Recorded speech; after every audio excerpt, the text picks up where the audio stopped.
Shalom, Israel. This is Bishop Nathaniel. I want you to know that you can view all our Sabbath classes live on IUIC TV. That's right, I said on IUIC TV.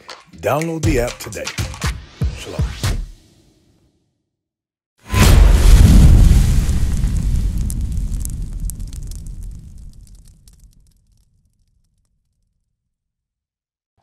All right, shalom, family. Most High in Christ bless you. And for those online listening, excuse me, Most High in Christ bless you all. Today's class is entitled A Look into King Solomon's Life and Legacy. I've been through classes on Solomon before, and I hope that this will kind of help you get a better understanding of his life and how we can use his example for our life, okay? So watch this.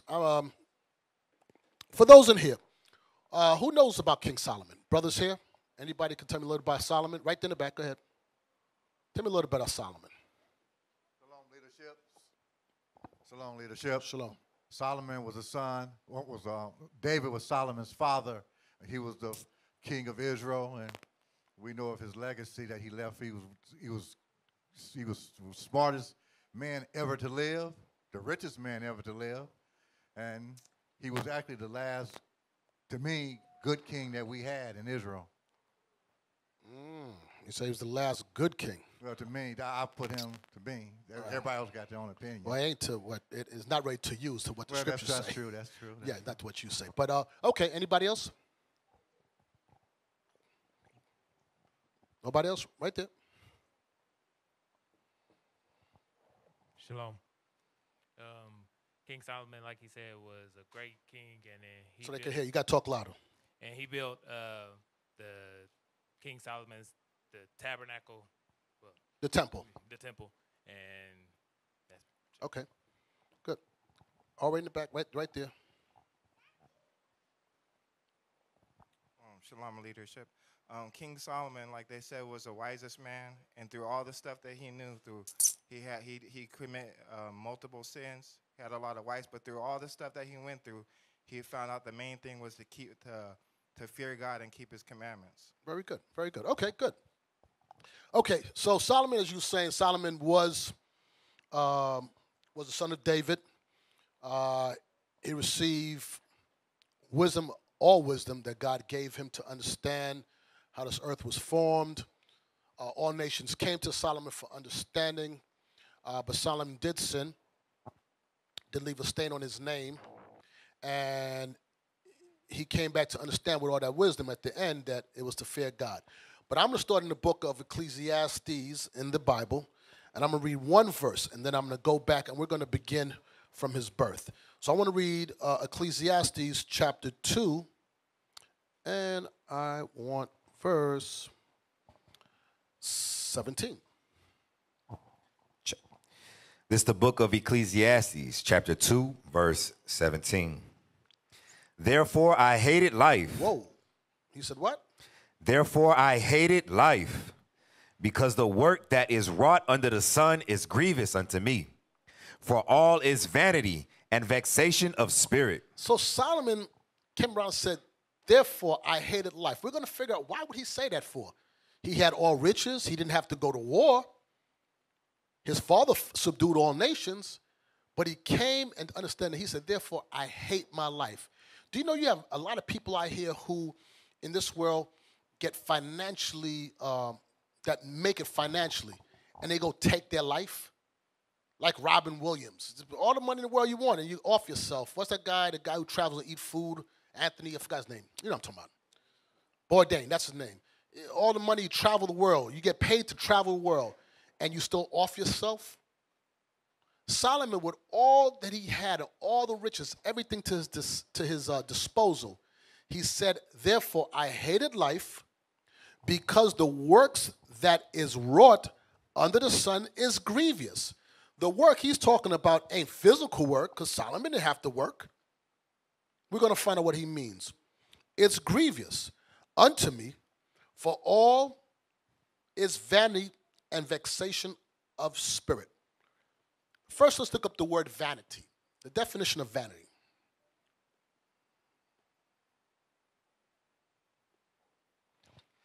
Read that first one. Yes, sir. Vanity, excessive pride in or admiration in one's own appearance or achievements. He started looking at his life and he realized the pride he took in his own achievements. Look at the next verse, verse 18. Ecclesiastes 2, verse 18. Yea, I hated all my labor which I had taken under the sun, because I should leave it unto the man that shall be after me. He says, I hated all my labor which I have taken under the sun. So all the things that he put his hand to build, he hated. Remember, he built himself palaces for himself. He multiplied wives. He multiplied children. He multiplied horses. He made temples to other gods. And he realized that all this is all vanity, because all those things do not make you right with God. So he came to a point in his life with all his wisdom and realized, man, life sucks. What was he going through mentally in his life for him to get to that point? But let's go back. We're going to begin with David's life. All right? Let's go to the book of 2 Samuel, chapter 2. And we're going to come back to Ecclesiastes later on in the class. But we're going to read a little bit about his life and kind of get a gist of how he got here. So now for you all who've never really read the book, the life of Solomon, or the book of the Kings and Samuels, it would behoove you to start reading this history, because we're going to touch some points, but if you want to get a full grasp of his life, you got to go back to David's life, to be honest with you. All right? Let's begin in 2 Samuel chapter 12, and I want verse 24. 2 Samuel chapter 12, verse 24. And David comforted Bathsheba, his wife, and went in unto her, and lay with her. And she bare a son, and he called his name Solomon. And the Lord loved him. Now, for those that understand the history on Bathsheba and David, David committed adultery with Bathsheba. And he killed Bathsheba's husband. And I think in a class or two ago, I taught concerning her a little bit with her grandfather, Ahithophel. But here's the point. When you read up in the same chapter, let's read up a little bit. Chapter 12, start with verse... I'll start with verse 10. Verse 10. Now therefore the sword shall never depart from thine house, because thou hast despised me, and hast taken the wife of Uriah the Hittite to be thy wife. Thus saith the Lord, behold, I will raise up evil against thee out of thine own house, and I will take thy wives before thine eyes, and give them unto thy neighbor, and he shall lie with thy wives in the sight of this sun. For thou didst it secretly, but I will do this thing before all Israel. I'm sorry, finish. And before the sun. So look what he says. The Lord said, the sword shall not depart from thine house, David. What does he mean? You're going to live a life of war. In your lifetime, David, you're going to live a life of war. It's not going to depart from your house. He said, why? He says, thus saith the Lord, behold, I will raise up evil against thee out of thine own house. That was his son Absalom. And I will take thy wives before thine eyes and give them unto thy neighbor, and he shall lie with thy wives in the sight of the sun. We read that with Absalom when he slept with his father's wife in the midst on the roof in front of everybody. Verse 12, read that for me. Verse 12. For thou didst it secretly, but I will do this thing before all Israel. He said, you did it secretly, but I'm going to do it openly before all Israel. You slept with Bathsheba in secret. Read on. And before the sun. Read on. And David said unto Nathan, I have sinned against the Lord. And Nathan said unto David, the Lord also hath put away thy sin. Thou shalt not die. He said, but David said, I've sinned before the Lord. He told Nathan that. But Nathan let him know that God put away your sins. You're not going to die. What did David do? He repented. He repented. The Lord sought to have mercy on him. Read on. Verse 14. Howbeit, because by this deed thou hast given great occasion to the enemies of the Lord to blaspheme, the child also that is born unto thee shall surely die. He says, wait a second. Howbeit, because this deed thou hast given great occasion to the enemies of the Lord to blaspheme. Because of your actions, David, you give a way for your enemies now to blaspheme. When we stay in the laws of the God, we're being defended. But David, you left for breach. Read on. And Nathan departed unto his house, and the Lord struck the child that Uriah's wife bare unto David, and it was very sick. David therefore besought God for the child, and David fasted and went in and lay all night upon the earth. And the elders of his house arose and went to him to raise him up from the earth, but he would not, neither did he eat bread with them. So he mourned and he fasted. Read on.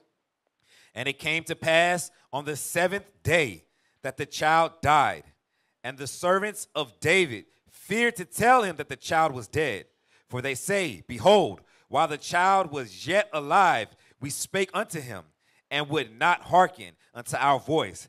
How will he then vex himself if we tell him that the child is dead? They didn't want to tell David. Read on. But when David saw that his servants whispered, David perceived that the child was dead. Therefore David said unto his servants, is the child dead? And they said, he is dead. Then David arose from the earth and washed and anointed himself and changed his apparel and came into the house of the Lord and worshiped. Then he came to his own house, and when he required, they set bread before him, and he did eat. Then said his servants unto him, what thing is this that thou hast done? Thou didst fast and weep for the child while it was yet alive. But when the child was dead, thou didst rise and eat bread. And he said, while the child was yet alive, I fasted and wept. For I said, who can tell whether God will be gracious to me that the child may live? He said, how do I know if the Lord's not going to allow this child to live? So while he was alive, I fasted for his life. Read on. But now he is dead. Wherefore should I fast? Can I bring him back again? I shall go to him, but he shall not return to me. He said, one day I'm going to die, but that child will not come back to me. Hold this real quick. We're going to come right. Oh, no, read the next verse. And David comforted Bathsheba his wife, and went in unto her, and lay with her, and she bare a son, and he called his name Solomon. So the reason I read that for is because we knew that Solomon was the wisest man on earth, right? You think Solomon didn't understand as he grew up that he had an older brother, brother that died because of fornication? You think that doesn't play on his psyche of how he perceived his father, his mother, his family, his name? Watch this real quick. I want you to go from that to Ecclesiasticus chapter 23.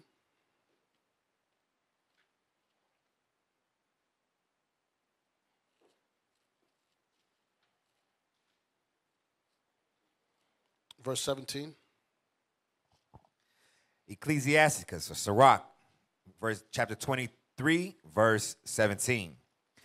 All bread is sweet to a whoremonger. He will not leave off till he die. Read on.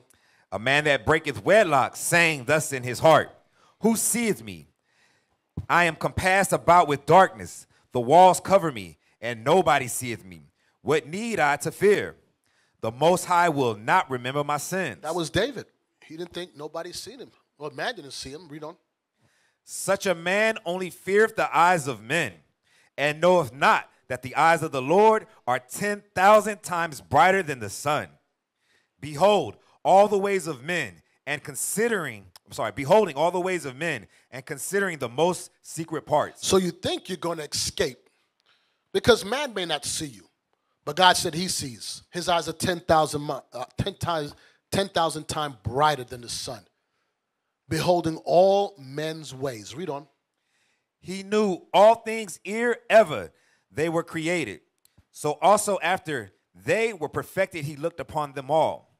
This man shall be punished in the streets of the city, and where he suspecteth not, he shall be taken. Right, and he was punished in the streets of the city, meaning what? They all watched the shame that happened to him with his son sleeping with his wives. And it says, and where he suspecteth not, he shall be taken. Here's one way David had to go through it. His son died. All his servants knew this child was born out of sin. Read on. Thus shall it go also with the wife that leaveth her husband, and bringeth in an heir by another. Thus shall it go. The same shame. That's why Ahithophel was the way he was. He's like, damn, no, that's God's judgment on you for playing the whore. The child had to die. Read on. Verse 23. For first, she hath disobeyed the law of the Most High. And secondly, she hath trespassed against her own husband. And thirdly, she hath played the whore in adultery. And that's what, is there more? Yes, sir. And brought children by another man. And that was the shame that she had to take on. That's the shame David had to take on. But more so what I'm getting out of it is Solomon. Solomon had to come to a point where he understood that this was what happened. This was his mother. You don't think he loved his mother? He respected his father? Yet he understood what they did. All right? So when we read about the life and legacy of Solomon, you start to understand how he thought and how his mind worked. Watch this real quick. I want to go from that to Book of Wisdom of Solomon. Chapter 7, verse 1. Wisdom of Solomon, chapter 7, verse 1. I myself also am a mortal man, like to all, and the offspring of him that was first made of the earth. And in my mother's womb was fashioned to be flesh in the time of 10 months, being compacted in blood of the seed of man, and the pleasure that came with sleep. Right. He's telling you how Solomon's explained to you how he came into the earth. Read on. Verse 3. And when I was born, I drew in the common air and fell upon the earth, which is like of nature.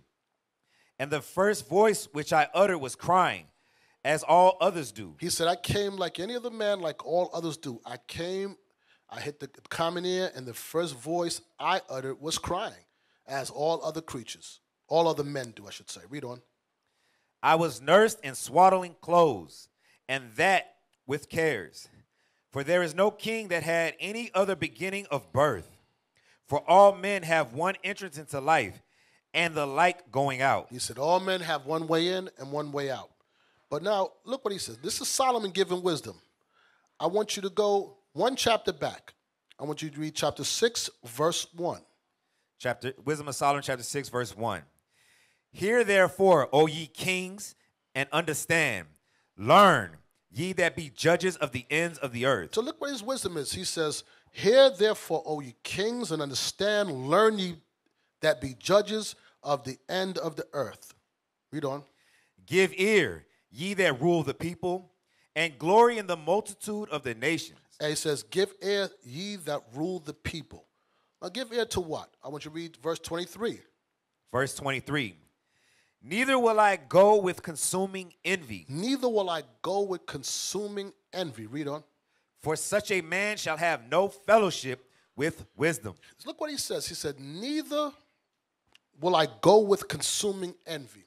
Do you know that was his father with Bathsheba? He envied. He wanted what was another man. He understood. Neither will I go with consuming envy. Now, they could fall into other scenarios, but I'm trying to keep along this vein right now. Neither go with consuming envy, for such a man shall have no fellowship with wisdom. If you have that spirit where you envy, desire something for evil, covetousness, something wrong, you cannot go with wisdom. It's going to separate you from wisdom. Then he comes back in chapter 7, verse 1 again. Wisdom of Solomon, chapter 7, verse 1. I myself also am a mortal man. He said, I'm also a mortal man. Like to all, and the offspring of him that was first made of the earth. And in my mother's womb was fashioned to be flesh in the time of 10 months, being compacted in blood, of the seed of man and the pleasure that came with sleep. And when I was born, I drew in common air and fell upon the earth, which is of like nature. And the first voice which I uttered was crying, as all others do. I was nursed in swaddling clothes, and that with cares.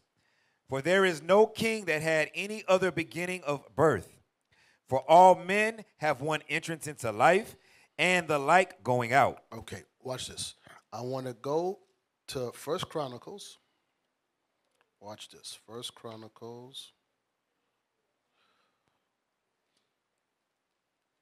Chapter 3. Let me see it first. Chapter 3, verse 1. I want you to read 1. Now we're going to read about Solomon's family. 3, verse 1 through, I think, like 9. Yes, sir. 1 Chronicles chapter 3, verse 1. Now these were the sons of David, which were born unto him in Hebron. The firstborn Ammon of Hanoam, the Jezreelite. The second Daniel of Abigail, the Carmelitess.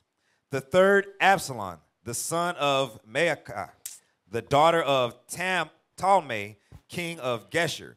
The fourth Adonijah, the son of Haggith. The fifth Shephatiah of Apital. The sixth Ithream by Eglah his wife. These 6 were born unto him in Hebron. And there he reigned 7 years and 6 months. That's before he made his throne in Jerusalem. So he had these 6 kids while he was in Hebron. Read on. And in Jerusalem he reigned 33 years. And these were born unto him in Jerusalem: Shemaiah and Shobab and Nathan and Solomon. So Solomon was the 10th born child to him. The 10th one. Read on. 4 of Bathshua, the daughter of Amiel. Ibhar also, and Elishama, and Eliphelet, and Noga, and Nepheg, and Japhiah, and Elishama, and Eliada, and Eliphelet. 9. These were all the sons of David, beside the sons of the concubines, and Tamar their sister. So Solomon was one of 13, I forgot how many kids, I didn't count the number, but he was number 10 of them. Think of his life now. He's born, he has 9 older brothers. His father had him by different women. What lesson was Solomon being taught? What kind of lesson was he getting? Dad had all these women. Dad took my mom while she was married to another one. You know, it's whatever. Even though David repented, but the lesson is still taught. It doesn't change the lesson. So now, I'll tell you something. You talking about dysfunction? Watch this. So we got that. Let's go to 2 Samuel now. We're going to read about some of his brothers. 2 Samuel 13. 2 Samuel chapter 13, verse 1. And it came to pass after this, that Absalom, the son of David, had a fair sister. So that was one of David's brothers, Absalom, I think like the second born. Read on. Whose name was Tamar. And Amnon, the son of David, loved her. And David had another son by the name of Ammon for another woman. And the brother Ammon loved his sister. Read on. And Amnon was so vexed that he fell sick for his sister Tamar, for she was a virgin, and Amnon thought it hard for him to do anything to her. But Amnon had a friend whose name was Jonadab, the son of Shemaiah, David's brother. So look at this. Ammon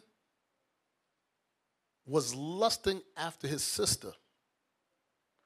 And it was so bad that he felt sick. That's a demon on him. He felt sick for her. But he couldn't get himself to do anything evil. But then who came? Our friend, read that verse again. Verse 3. But Amnon had a friend whose name was Jonadab, the son of Shemaiah, David's brother. So this was David's brother's son. That was his cousin. His cousin came and said what? And Jonadab was a very subtle man. Now, wait a second. Jonadab was a very subtle man. Why was this is his cousin. He was being subtle. What does he say? Read on. And he said unto him, Why art thou being the king's son, lean from day to day?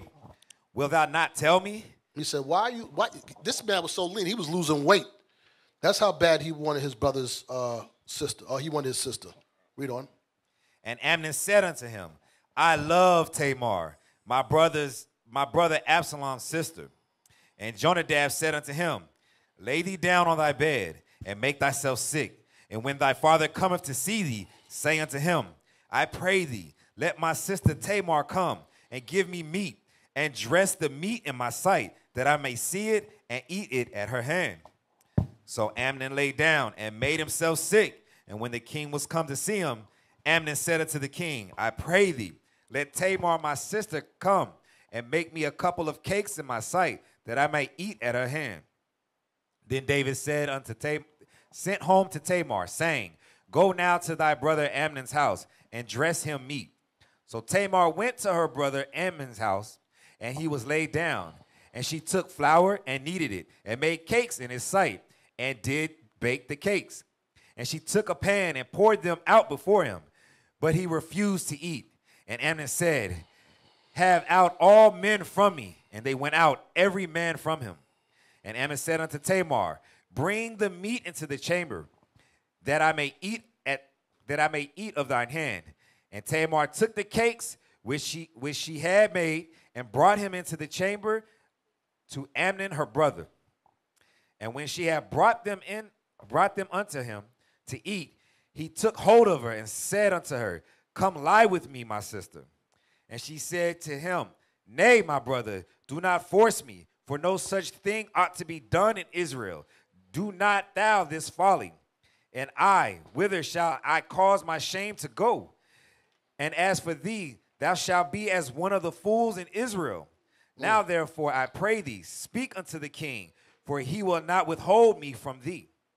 Howbeit, he would not hearken unto her voice, but being stronger than she, forced her and lay with her.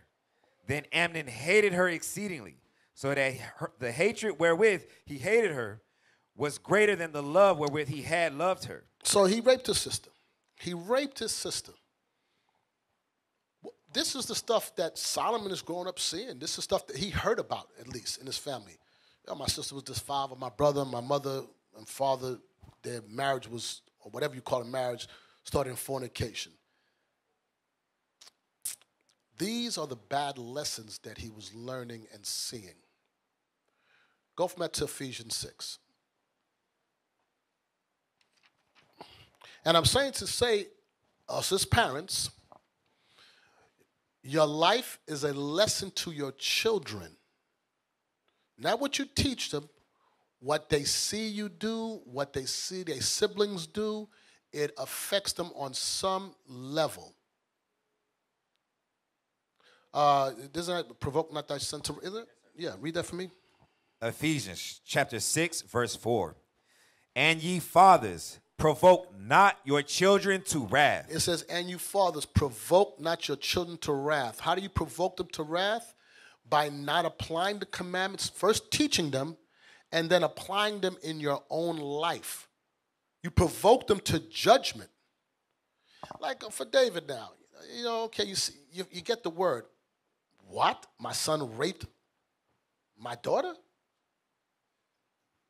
What? David, your life wasn't right either. Provoke not their children to wrath, but what? But bring them up in the nurture and admonition of the Lord. But bring them up in the nurture and admonition of the Lord. Bring them up in the Lord, in the laws of the Most High God. So one example he has was that his brother raped his sister. All right? Let's go back to Kings. All right, so I'm going to speak 1 Kings 1. So I don't want to take too long in getting to later on in his life. 1 Kings 1, and I want verse 1. The book of 1 Kings, chapter 1, verse 1.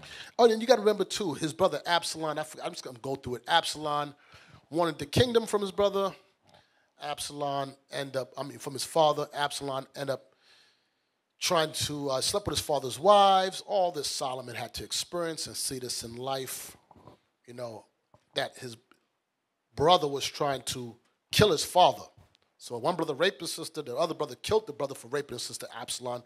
Then your brother ended up sleeping with your father's wives on top of the roof, another fornication, and then he tried to kill him. Well, there's fornication going on, but there's fornication in David's life. All right, so read on. Now let's go. 1 and 1. 1 Kings chapter 1, verse 1. Now King David was old and stricken in years, and they covered him with clothes, but he gat no heat.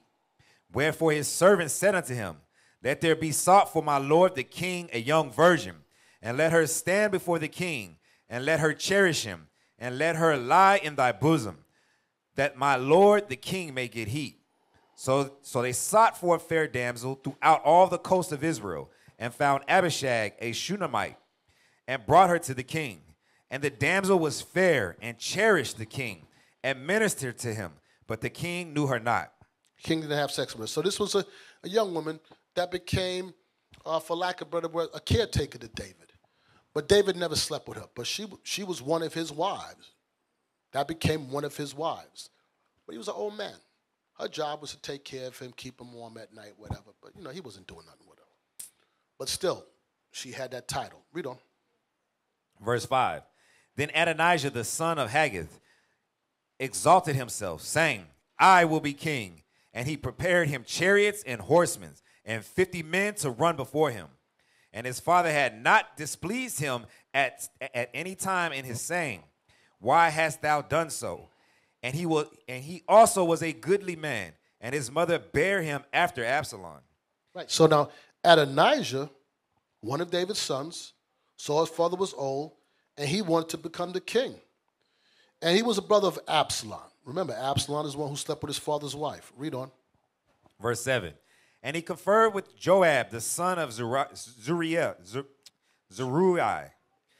and with Abiathar, the priest. Now, and he conferred. Now, listen to what he said. He conferred with Joab, the son of Zeruiah. Azariah. And with Abiathar, the priest. And they followed Adonijah.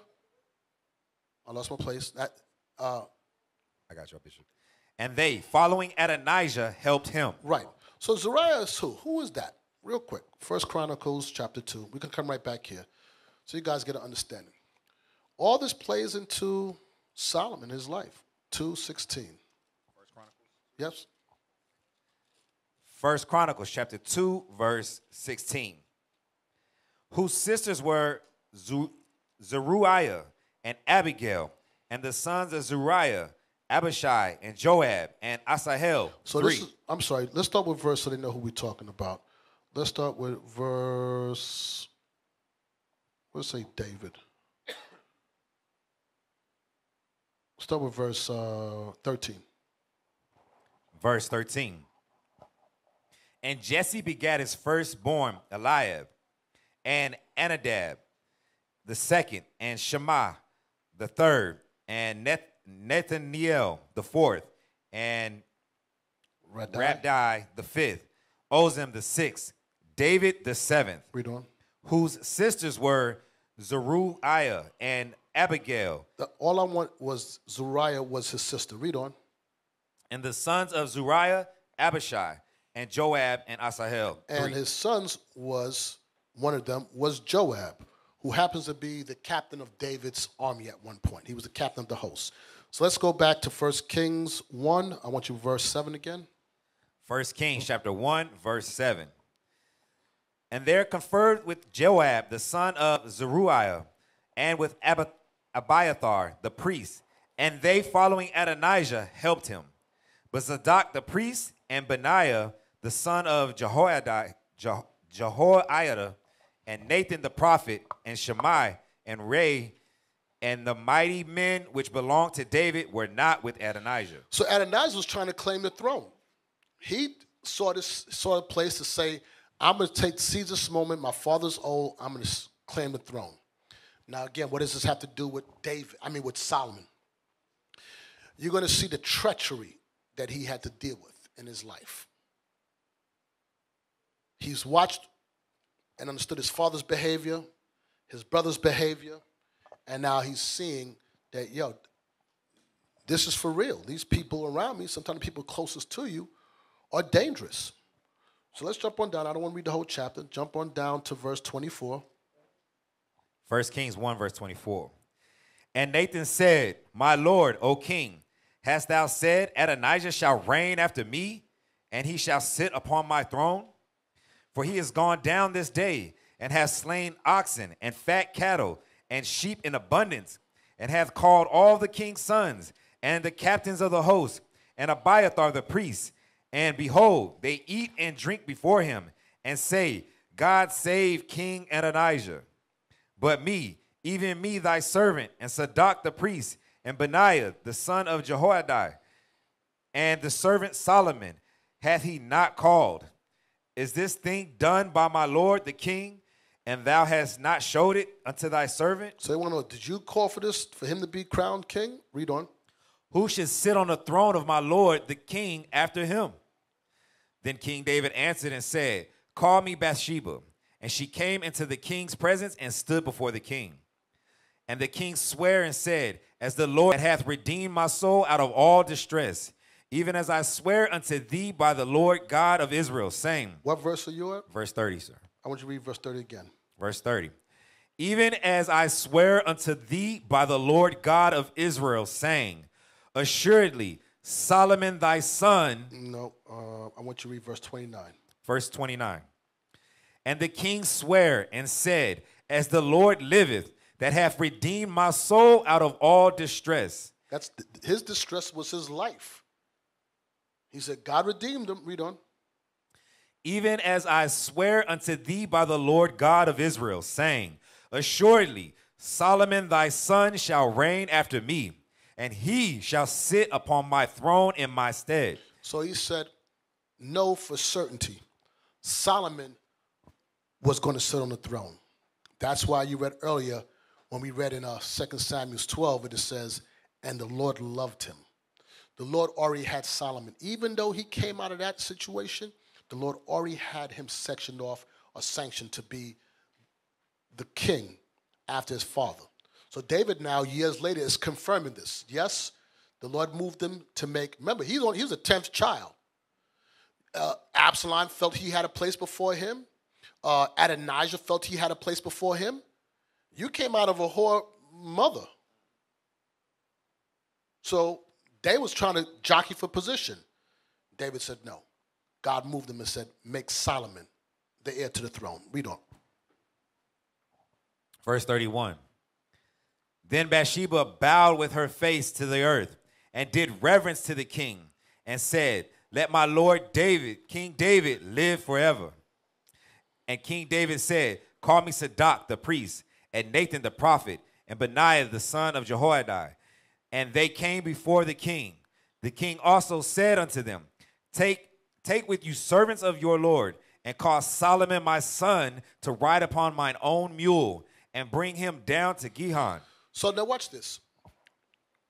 What was the purpose of having Solomon ride on his own mule? Anybody know? Just real quick. Just say it out. Okay, so something that was the king's property, like his mule, if you're seen on it, that means the king is confirming you. Everybody understand that? Okay, if the king put the crown on your head, the king is confirming you, right? Okay, just remember that. If it's king's property and you take possession of it, it's as though, okay, so you're the man then.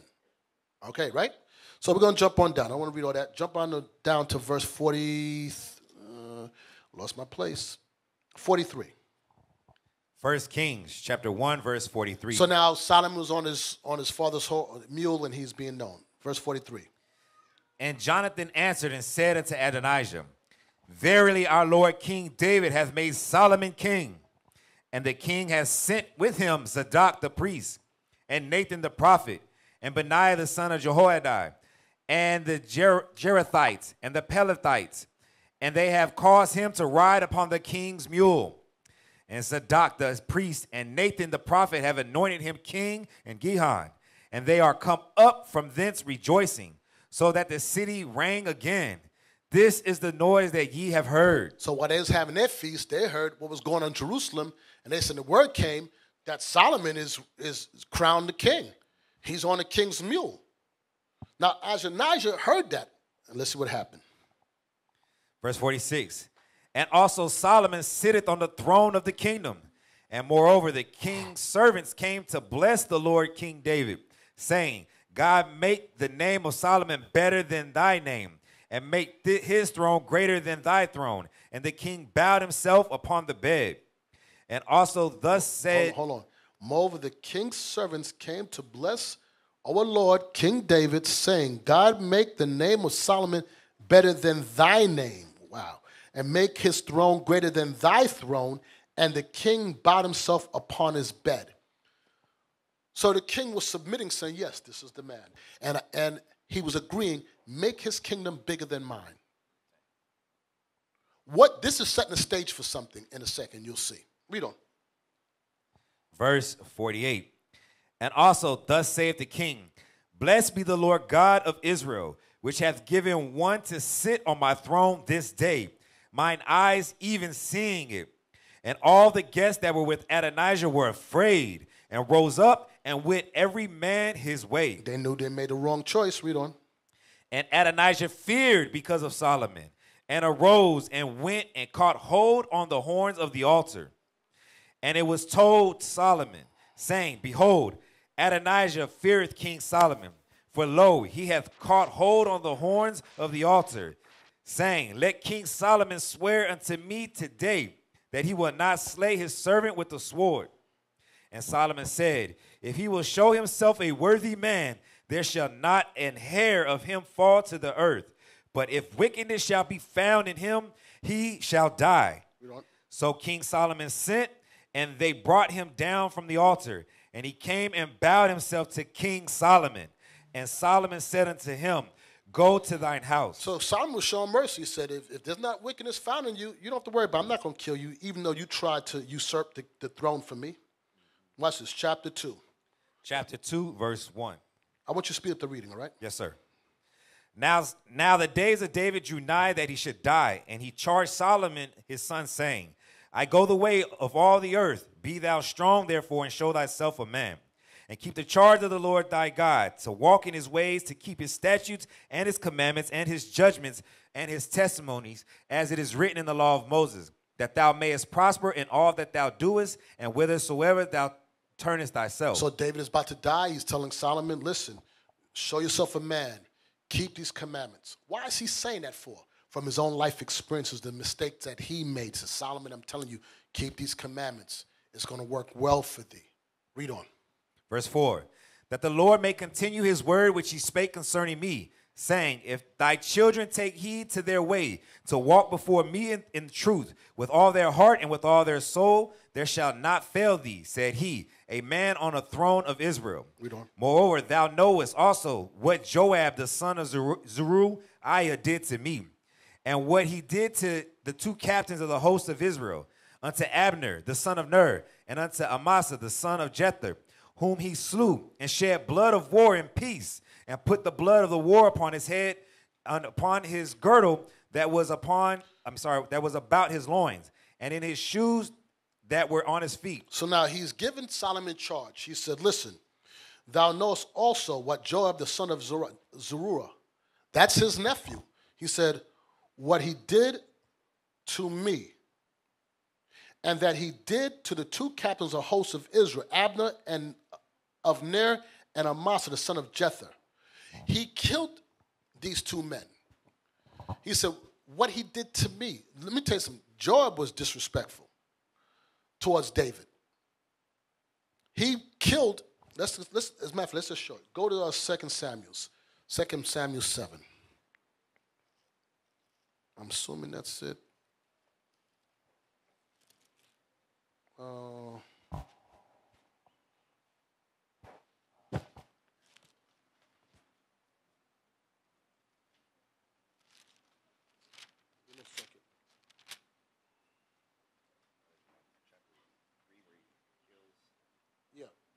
Where's it at?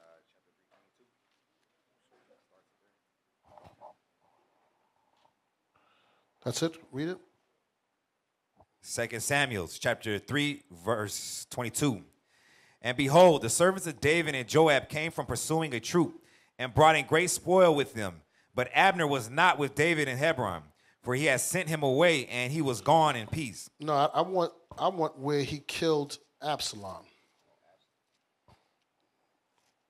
Where did we just read from before that? 2 Kings 2.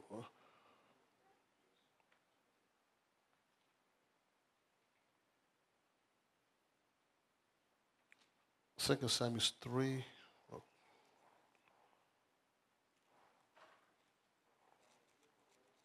If you're going to say it loud.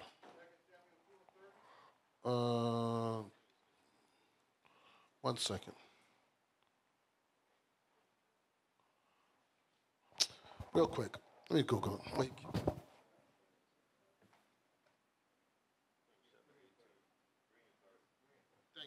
Thank you. 2 Samuel 3 and 30. Thank you. 2 Samuel chapter 3, verse 30. So Joab and Abishai, his brothers, slew Abner. No. I want he killed Absalom.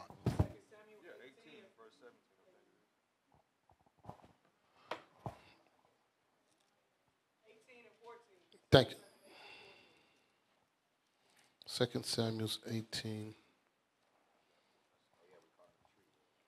That's it, the thicket. That's it. 18 verse. Go ahead, read. 2 Samuel chapter 18, verse 14. Then said Joab, I may not tarry thus with thee.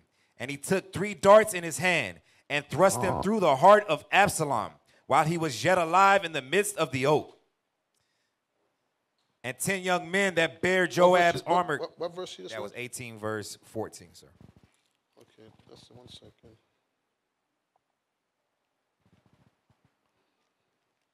Yeah, one second. This is what I'm looking for. I want what he told him, deal with him kindly. Verse 5, that's it. 18 and 5, that's what I want. Read. 2 Samuel chapter 18, verse 5. And the king commanded Joab and Abishai and Ittai, saying, deal gently for my sake with the young man, even with Absalom. And all the people heard when the king gave all captains charge concerning Absalom. Jump on down to verse 17. Verse 17. And they took Absalom and cast him into a great pit in the wood and laid a very great heap of stones upon him. And all Israel fled, every one to his tent. Right, so they killed him. When you read it up in the chapter, his hair got caught in the thicket, and Joab came and put him to death. So let's go back to Kings.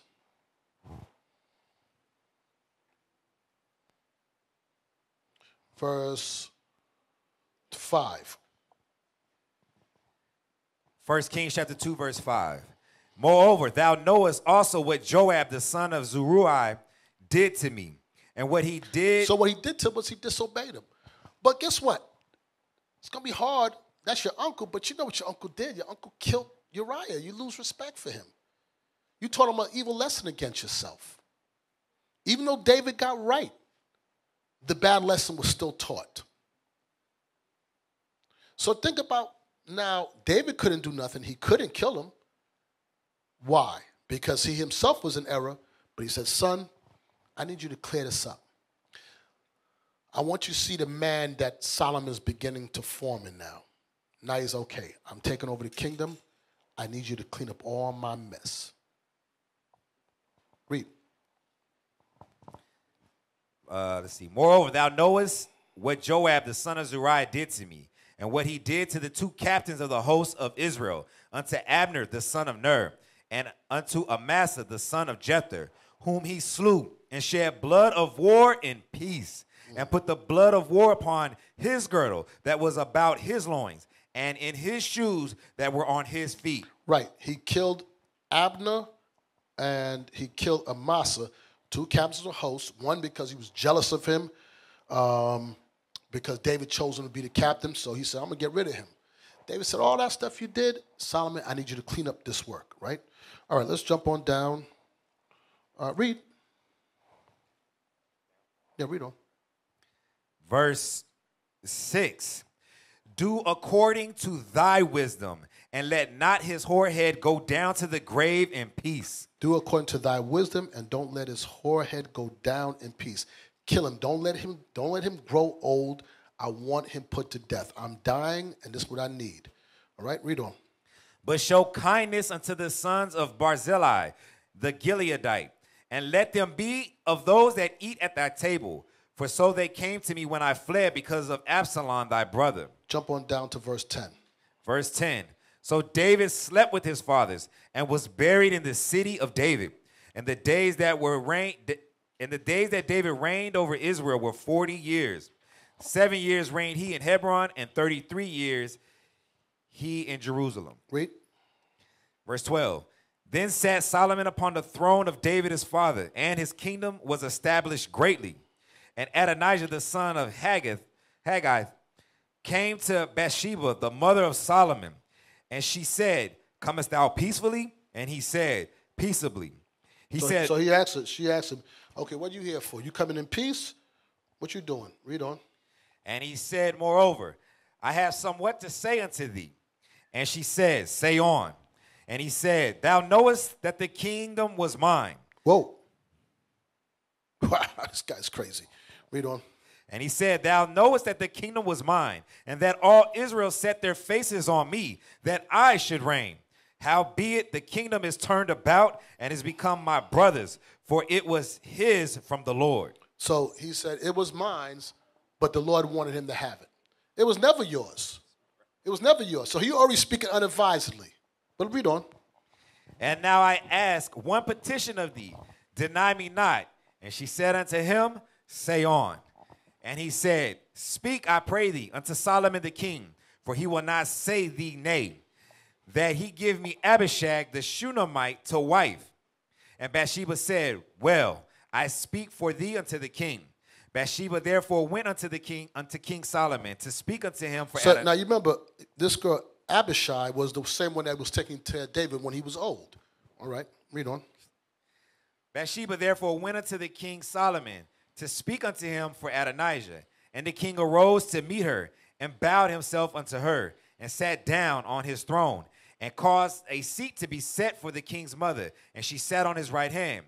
Then she said, I desire one small petition of thee. I pray thee, say me not nay. And the king said unto her, ask on, my mother, for I will not say thee nay. And she said, let Abishag the Shunammite be given to Adonijah thy brother to wife. And King Solomon answered and said unto his mother, and why dost thou ask Abishag the Shunammite for Adonijah? As for him the kingdom also, for he is mine elder brother, even for him and for Abathar the priest, and for Joab the son of Azariah. Then King Solomon sware by the Lord, saying, God do so to me, and more also, if Adonijah have not spoken this word against his own life. So I want you all to try to help me understand what's happening here. Well, I'm just going to say it. I got no time. It's going to take too long. Adonijah went to Solomon's mother and said, listen, you know the kingdom was mine. Already you're speaking at the side of your head. But God wanted your son to have it. But I'm asking for one thing. Could I get Abishai, the young girl, for wife? And then she said, okay. And she went to her son and said, listen, I'm asking you for one petition. Just grant me what this, son. And then she said, give your brother Abishai, let me say her name right, Abishag to Adonijah. That's why I'm telling you, that's why you don't listen to women sometimes. Even that was his mama. He's like, what? Mom, go crochet a head covering. What are you talking about? Why would it be a big deal for him? Why wouldn't he give her that woman? I kind of gave you the answer earlier.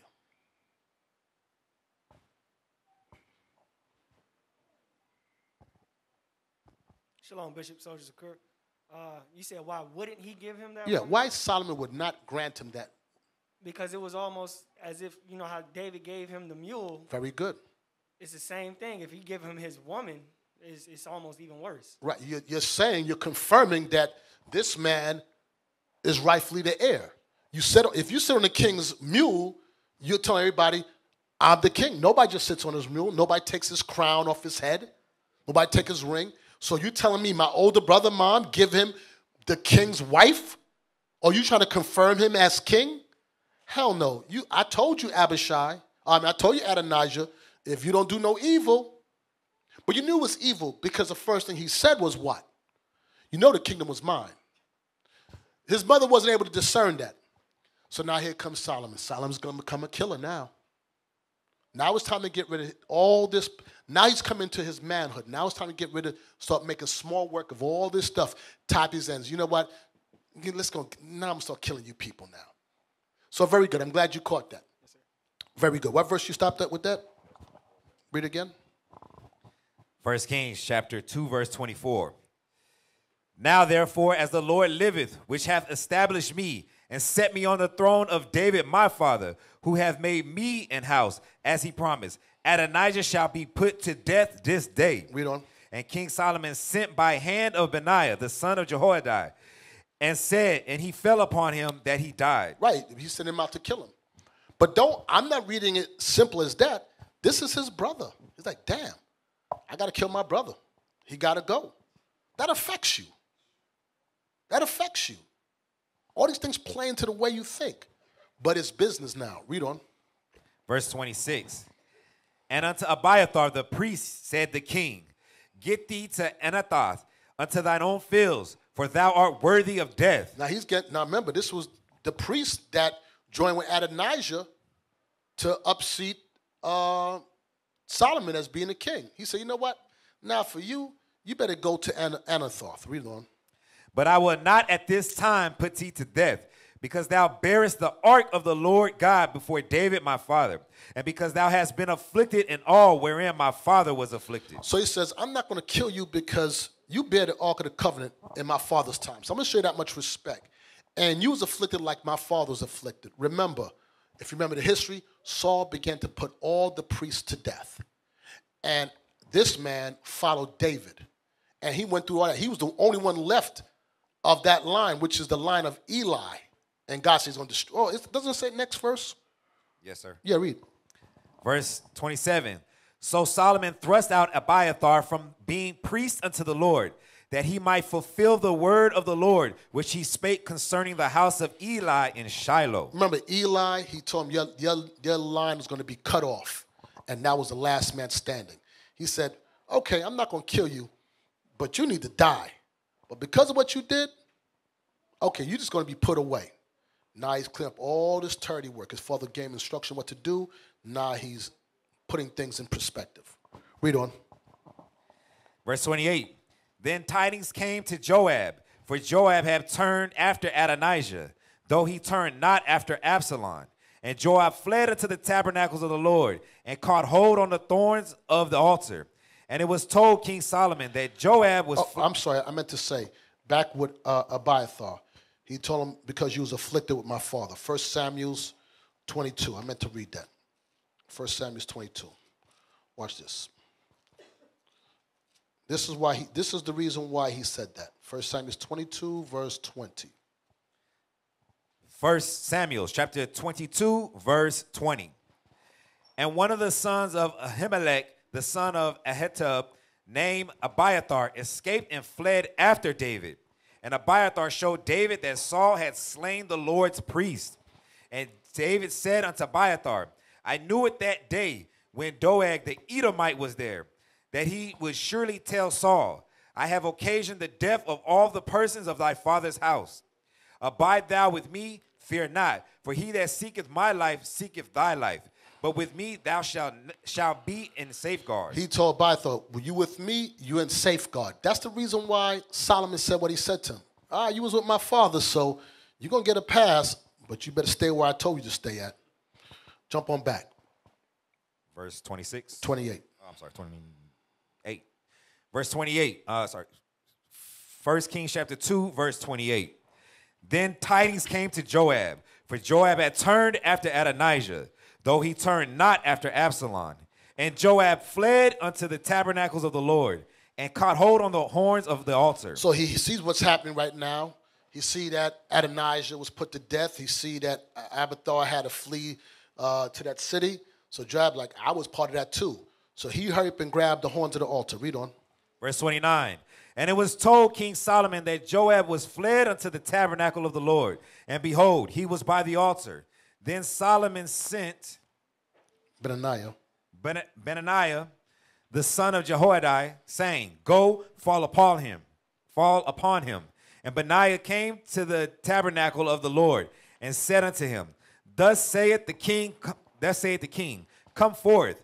And he said, Nay, but I will die here. And Benaiah brought the king word again, saying, Thus said Joab, and thus he answered me. And the king said unto him, Do as he hath said, and fall upon him, and bury him, that thou mayest take away the innocent blood which Joab shed from me and from the house of my father. And the Lord shall return his blood upon his own head, who fell upon 2 men more righteous and better than he, and slew them with the sword. My father David, not knowing thereof it, to wit, Abner the son of Ner, captain of the host of Israel, and Amasa the son of Jether, captain of the host of Judah. Their blood shall therefore return upon the head of Joab, and upon the head of his seed forever.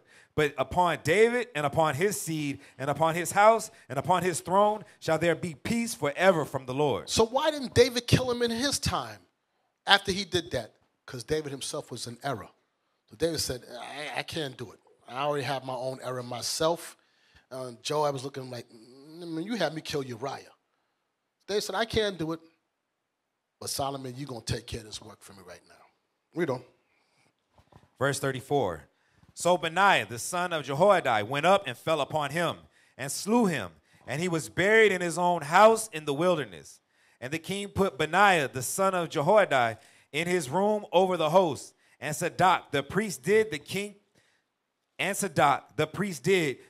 put in the room of Abiathar. Right, so did it say they killed him yet? What verse you just read? 35, sir. 34. And Benaiah, the son of Jehoiada, went up and fell upon him, Joab, and slew him. All right, so he cleaned up his time. He cleaned up all that work now. Now he's dead. So now we're going to get to chapter 3. And I want you to read chapter 3, and I want you to read...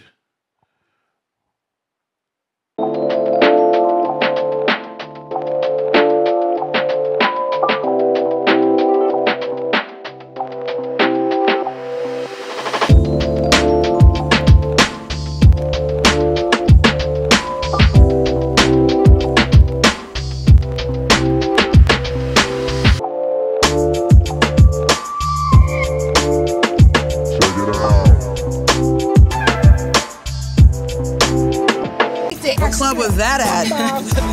That was admit that a lot of people don't even realize they. I've called her. She hasn't responded. I've called her more than a few times. But the Zulu nation, I'm like, what the hell is this? I know nobody know what I'm talking about. You'll leave me on the island by myself. I don't know what the hell Bishop's talking about. That's what y'all do. Then after class, yeah, I knew what you were talking about. I just don't want to be caught out there. The hell is this? Get on my damn nerves. So read that again, 31.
verse 7.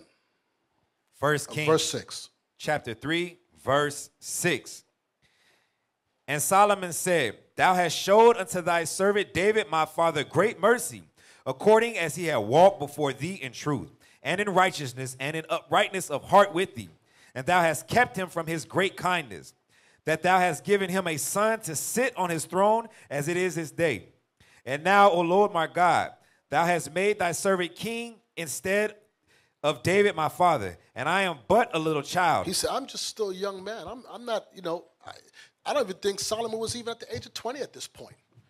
He already had deaths. He already seen what his brothers did, the treachery with his brothers and his family, his sister raped, murder.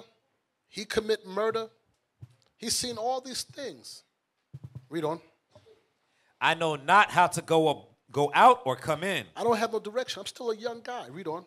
And thy servant is in the midst of thy people which thou hast chosen, a great people that cannot be numbered nor counted for multitude.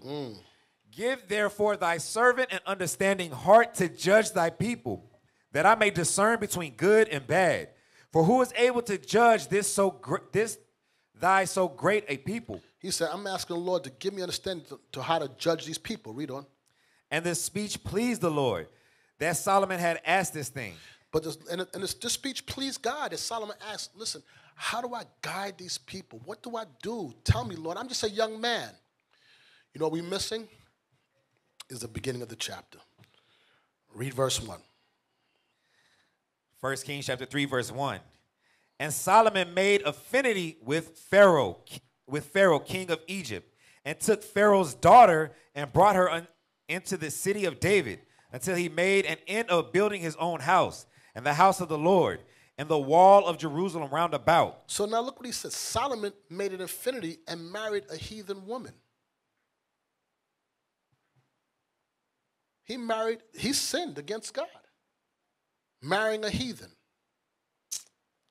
Read on. Verse 2. Only the people sacrificed in high places because they're... What? Only the people sacrifice in high places. It says, only the people sacrifice in high places. Read on. Because there was no house built unto the name of the Lord until those days. Because there was no place of the Lord built. Because there was no house built unto the name of the Lord until those days. So it wasn't until Solomon's days they were going to build a temple for God. But the people were what? Sacrificing where?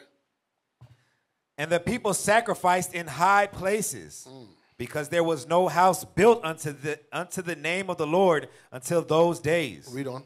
And Solomon loved the Lord, walking in the statutes of David his father. Only he sacrificed and burnt incense in high places. But it says only he sacrificed and burnt incense in high places. So he loved God, but he was sacrificed in high places. 2 Kings 23. 2 Kings 23. Give me a second. I got to go there. We're going to come right back here. 23 verse 13. 2 Kings chapter 23, verse 13. And the high places that were before Jerusalem, which were on the right hand of the mount of corruption, which Solomon the king of Israel had builded for Ashtoreth, the abomination of the Zidonians, and for Chemosh, the abomination of the Moabites, and for Milcom, the abomination of the children of Ammon. Did the king defile? So the high places, go back to 1 Kings, when it says, and Solomon loved the Lord, walking in the statutes of David, his father. Only, that means but, he sacrificed and burnt incense in high places. So as he was loving God, he was serving another God. I tell you, people don't really understand Solomon's life and what he's been through and what he did. But Solomon had a bad upbringing too. You know, his stuff was messed up. He was trying to figure this whole thing out. Read on. Verse 4. And the king went to Gibeon to sacrifice there, for that was a great high place, 1,000 burnt offerings did Solomon offer upon that altar. Listen, Solomon what? Read that verse again. Verse 4. And the king went to Gibeon to sacrifice there, for that was the great high place. 1,000 burnt offerings did Solomon offer upon that altar. He gave up 1,000 offerings. But here's the problem. Hold this, Deuteronomy 7. This is why he did this for. Deuteronomy 7, verse 1. Deuteronomy chapter 7, verse 1. When the Lord thy God shall bring thee into the land whither thou goest to possess it, and hast cast out many nations before thee, the Hittites, and the Girgashites, and the Amorites, and the Canaanites, and the Perizzites, and the Hivites, and the Jebusites, 7 nations greater and mightier than thou. And when the Lord thy God shall deliver them before thee, thou shalt smite them and utterly destroy them. Thou shalt make no covenant with them, nor show mercy unto them. Neither shalt thou make marriages with them. Thy daughter thou shalt not give unto his son, nor his daughter shalt thou take unto thy son. Why? For they will turn away thy son from following me, that they may serve other gods. So will the anger of the Lord be kindled against you and destroy thee suddenly. Right, so the Lord said the reason why, because they're going to turn you away from serving me. So he made go back to 1 Kings. So he made an affinity, allegiance, 1 Kings 3, with the king Pharaoh, and married his daughter. And then he began to set up sacrifices to them. So here we go. He loves God, but he's sacrificing to another God. But look what happens when you get down to verse 6. Verse 5. 1 Kings chapter 3, verse 5. In Gibeon, the Lord appeared to Solomon in a dream by night. So while he was sacrificing to other gods, what? The Lord appeared to Solomon in a dream by night, and God said, ask what I shall give thee. God came to his conscience and said, Solomon, ask, what do you want, and I'll give it to you. What do you need? You're serving another God, but what do you need? Why not me? Read on. And Solomon said, thou hast showed unto thy servant David, my father, great mercy, according as he had walked before thee in truth, and in righteousness, and in uprightness of heart with thee. And thou hast kept for him his great kindness, that thou hast given him a son to sit on his throne as it is this day. So Solomon wanted to do right. So I'm asking you a question. What happened? Before we move on, what happened with Solomon? You know David's life was a life of war. You think David was home to raise him up? Deuteronomy was again, when they walk us down, when they rise us up, Deuteronomy 6, is that it? Go to it real quick.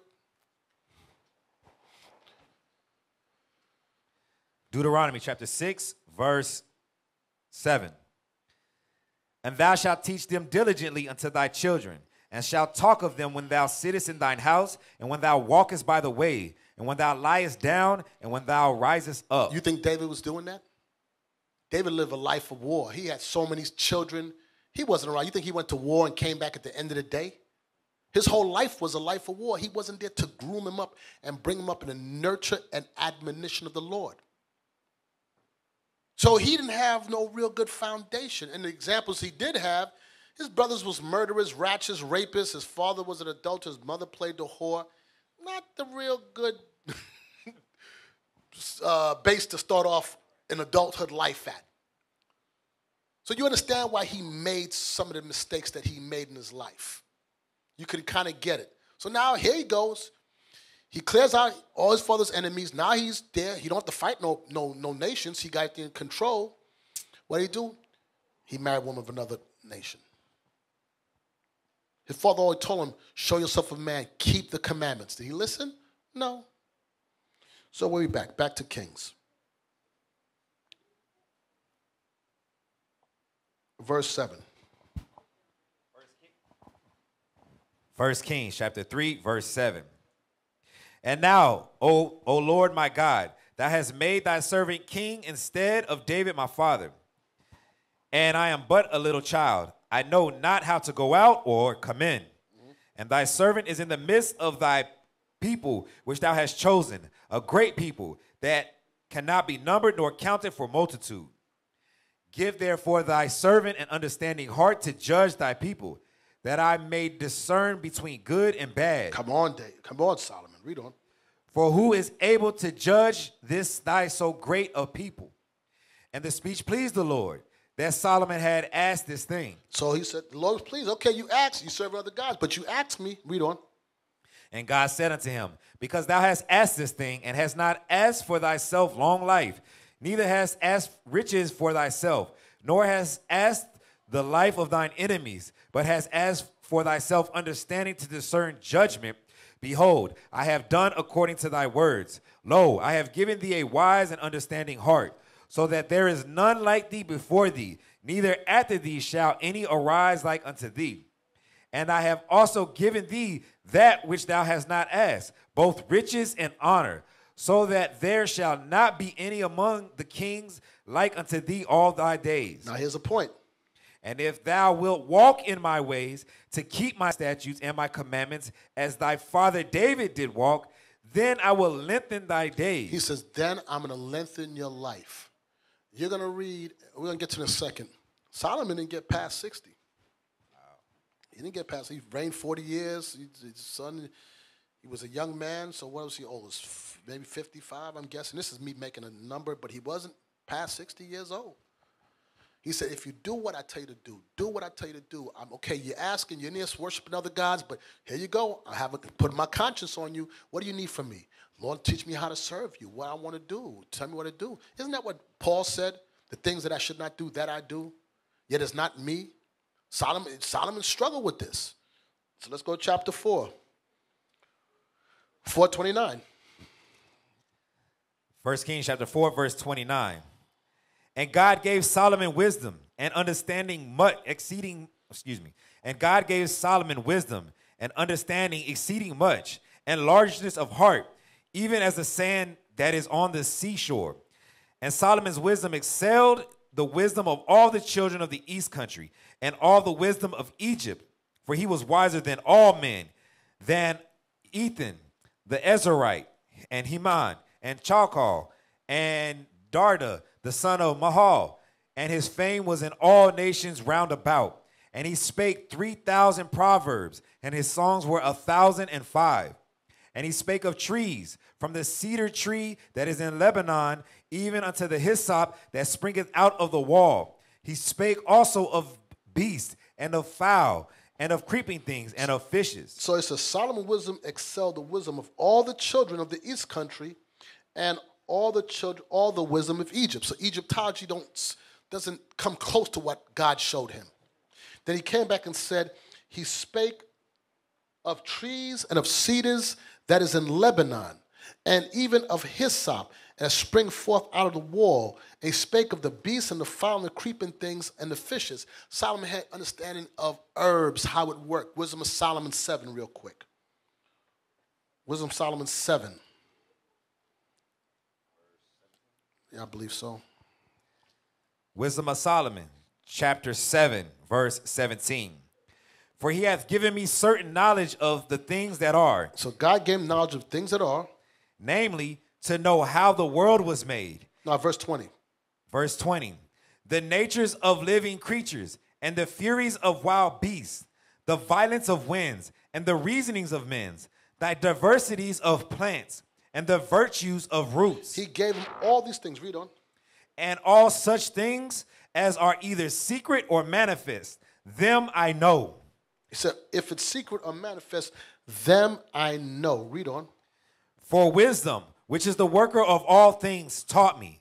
For in her is an understanding spirit, holy, one only, manifold, subtle, lively, clear, undefiled, plain, not subject to hurt, loving the thing that is good, quick, which cannot be letted, ready to do good. So this is all that he got, the virtues of roots, everything he understood. Go back to the book of, go to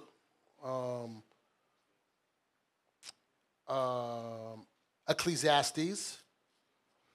Watch this. Ecclesiastes 1, verse 16. Ecclesiastes chapter 1, verse 16.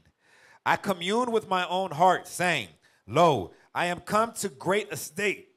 I have gotten more wisdom than all they that have been before me in Jerusalem. Yea, my heart had great experience of wisdom and knowledge. Read on. And I gave my heart to know wisdom and to know madness and folly. He said, wait a second. With all the wisdom, I gave my heart to know wisdom, but also madness and folly. Read on. I perceive that this also is vexation of spirit. He said this was a vexation of spirit because I knew better. Read on. For in much wisdom is much grief, and he that increaseth knowledge increaseth sorrow. You think the knowledge he's talking about is these scriptures? Increase his knowledge of these other gods, increase sorrow, because he realized all the mistakes he made. Watch this. Read on. Ecclesiastes 2, verse 1. I said in my heart, Go to now, I reprove thee with mirth, therefore enjoy pleasure. And behold, this also is vanity. I said of laughter, It is mad, and of mirth, what doeth it? I sought in my heart to give myself unto wine. With all his wisdom, he gave himself to now give himself over to wine, to drunkenness. Read on.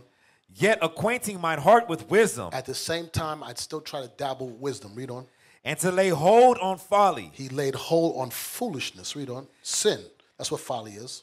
Read till on. I might see what was that good for the sons of men, which they should do under the heaven all the days of their life. So he searched out foolishness with all the wisdom God gave him. That's why the Most High said, my spirit cannot always strive with man. Because all minds ain't right. And it's by the mercies he's having us and his son died for us that we even have an opportunity. Because he that knoweth to do right and doeth not, to him it is sin. Let's go back to Kings. We was in Kings 3, right? 4, okay, I'm sorry. Let me see. Okay, so what was the last thing we read in 4? Oh, yeah, he gave him all that stuff. Now let's jump to chapter. Now remember, God came to him and gave it to him, right? Now let's go to chapter 9. Chapter 9, verse 2. Oh, one second, let me see. No, verse 1. 1 Kings chapter 9, verse 1.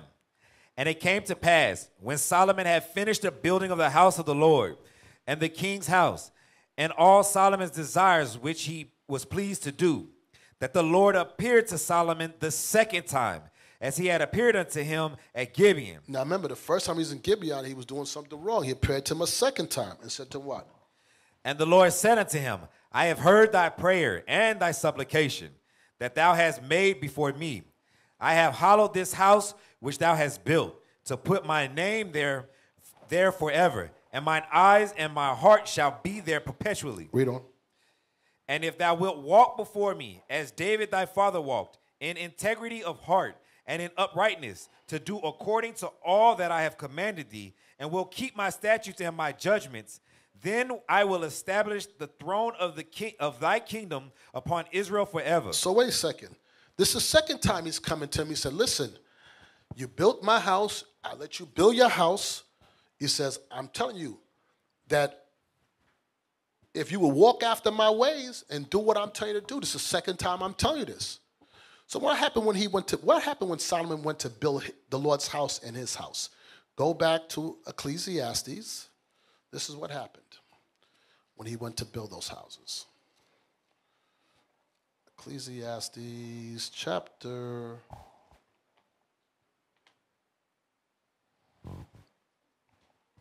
verse 2 and 4. Ecclesiastes chapter 2, verse 4. I made me great works. I builded me a house. I builded me houses and planted me vineyards. I made me gardens and orchards, and I planted trees in them of all kinds of fruits. I made me pools of water, to water therewith the wood that bringeth forth trees. I got me servants and maidens, and had servants born in my house. Also I had great possessions of grape and small cattle above all that were in Jerusalem before me. I gathered me also silver and gold, and the peculiar treasures of the kings and of the provinces. I gat me men singers and women singers, and the delights of the sons of men as musical instruments, and that of all sorts. So what do you think Solomon was doing? He was turning up. He said, I lay hold of wisdom, and I want no folly. So I built me houses. I had me men singers and women singers, and I had horses, and I built. Solomon was turned up. You think he was waking up after a night of drinking or whatever, and he was instructing Rehoboam? No. Solomon had 1,000 women. Same vicious cycle. Same cycle. So Solomon came to the point he understood. He started to say, I hate life. I realized all that stuff is vanity. It leads to nothing. Read on. Verse 9. So I was great and increased more than all that were before me in Jerusalem. Also my wisdom remaineth with me. Meanwhile, he still had a conscience. His wisdom was with him. Read on. And whatsoever mine eyes desired, I kept not from them. He said, even with his wisdom, the Most High was winking at it. Give him a time to get it right, Solomon, figure it out. Like with many of us, Most High give you a time to figure it out. He says, with all that, what? And whatsoever my eyes desired, I kept not from them. He did not keep whatever his eyes desired. So he wanted a Egyptian wife, he took her. He wanted a Moabite wife, he took her. He wanted an Edomite wife, he took her. He took whatever he wanted to take. And all those led him away from God. He said, I didn't withhold them things from myself. Read on. I withheld not my heart from any joy, for my heart rejoiced in all my labor. And this was my portion of all my labor. Then I looked on all the works that my hands had wrought, and on the labor that I had labored to do. And behold, all was vanity and vexation of spirit. All of it was a waste of time. It was self-gratification. It was exalting himself like he was something special. He did all the stuff. It was, look at the word vanity again. Definition of vanity.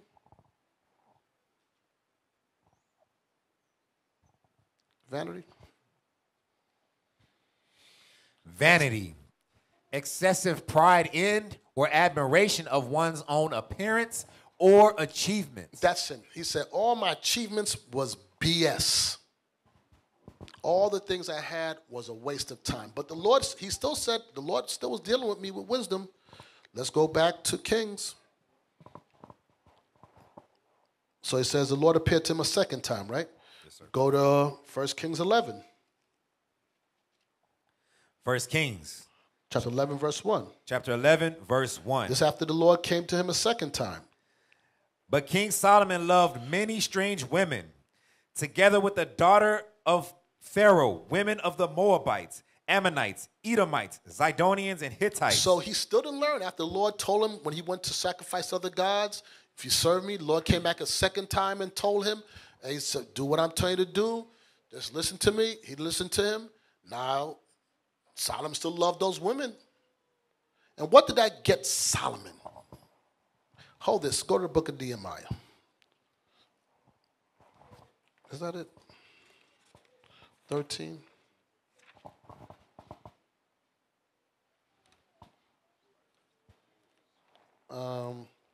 Let me hear what 13 says. Okay, let me hear it.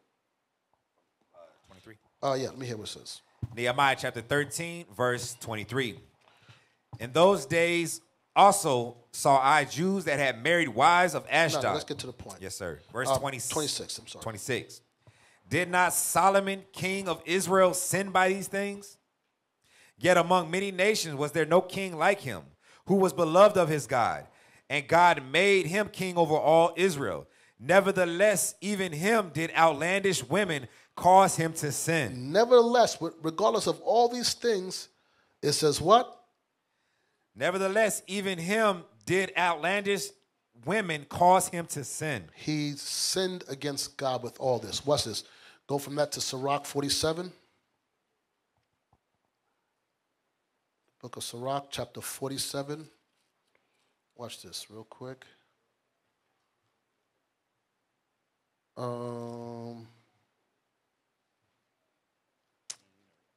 Start with verse 13. Sirach, chapter 47, verse 13. Solomon reigned in a peaceable time and was honored, for God made all quiet round about him, that he might build an house in his name and prepare his sanctuary forever.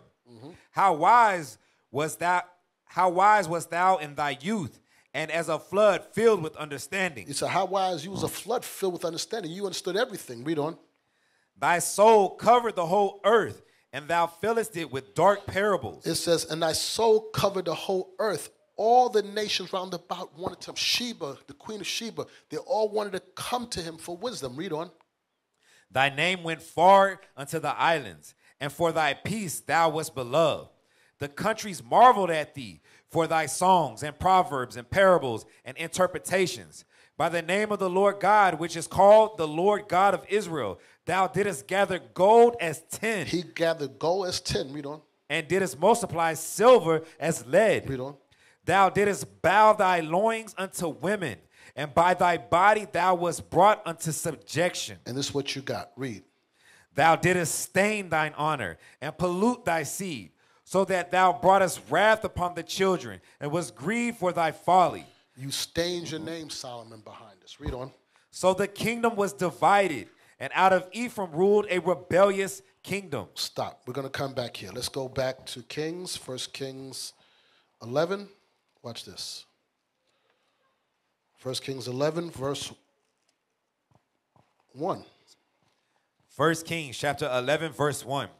But King Solomon loved many strange women, together with the daughter of Pharaoh, women of the Moabites, Ammonites, Edomites, Zidonians, and Hittites, of the nations concerning which the Lord said unto the children of Israel, Ye shall not go into them, neither shall they come in unto you, for surely they will turn away your heart after their gods. Solomon clave unto these in love. And he bowed his loins to them. He clave on them in love, which ended up staining his name. Read on. And he had 700 wives, princesses, and 300 concubines, and his wives turned away his heart. For it came to pass, when Solomon was old, that the wives turned away his heart after other gods, and his heart was not perfect with the Lord his God, as was the heart of David his father. Read on. For Solomon went after Ashtoreth, the goddess of the Sidonians, and after Milcom, the abomination of the Ammonites. And Solomon did evil in the sight of the Lord, and went not fully after the Lord, as David his father. As did David his father. Then did Solomon build an high place for Chemosh, the abomination of Moab, in the hill that is before Jerusalem, and for Melech, the abomination of the children of Ammon.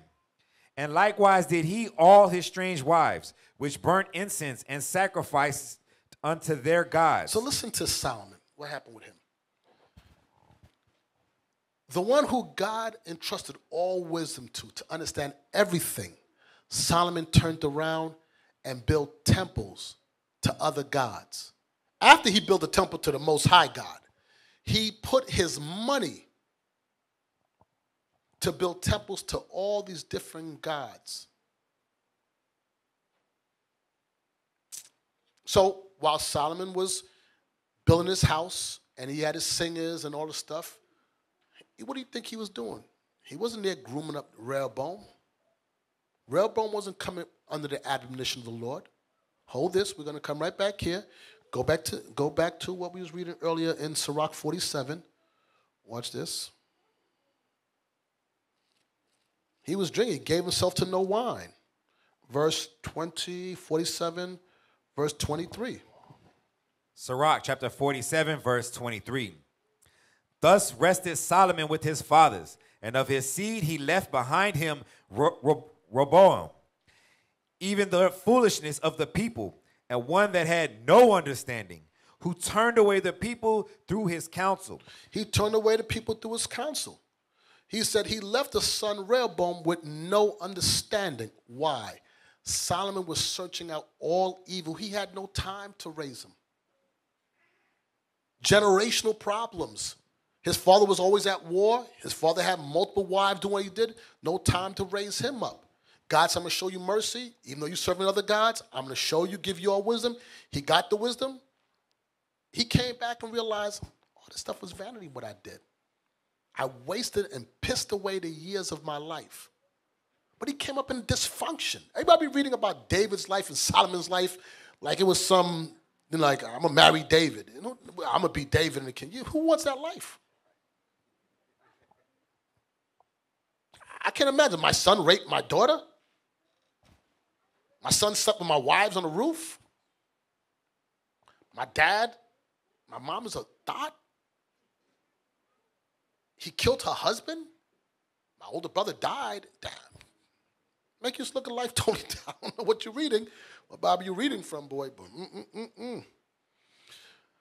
Okay, so let's go back to Kings 11, 1 Kings, verse 9. Yes, verse 9. 1 Kings chapter 11, verse 9. And the Lord was angry with Solomon because his heart was turned from the Lord God of Israel, which had appeared unto him twice. So God warned him 2 times. Remember, it says after the first and second admonition, do what? Reject. So what happened? Verse 10. And he commanded him concerning this thing, that he should not go after other gods, but he kept not that which the Lord had commanded. Damn. Wherefore the Lord said unto Solomon, for as much as this is done of thee, and thou hast not kept my covenant and my statutes, which I have commanded thee, I will surely rend the kingdom from thee, and I will give it to thy servant. Notwithstanding, in thy days I will not do it for David thy father's sake, but I will rend it out of the hand of thy son. Howbeit, I will not rend away all the kingdom, but will give one tribe to thy son for David my servant's sake. Now watch this. Verse 11.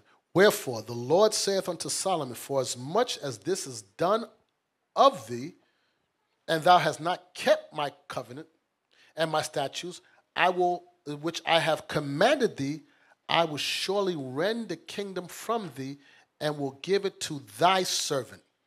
Thy servant ain't talking about his son. It's about the other nations. Prophecy that the other nations are going to rule over you. Who was one of the servants of us?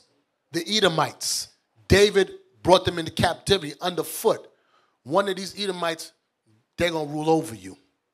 He said, next verse. Verse 12, read it. 1 Kings chapter 11, verse 12. Notwithstanding, in thy days I will not do it for David thy father's sake, but I will rend it out of the hand of thy son. I'm going to rend it out of the hand of your son. I'm not going to do it for David's sake. I ain't going to do it in your life, but I'm going to do it. Read on. Howbeit, I will not rend away all the kingdom, but will give one tribe to thy son for David my servant's sake, and for Jerusalem's sake, which I have chosen. Watch what he says next. Read. And the Lord stirred up an adversary unto Solomon.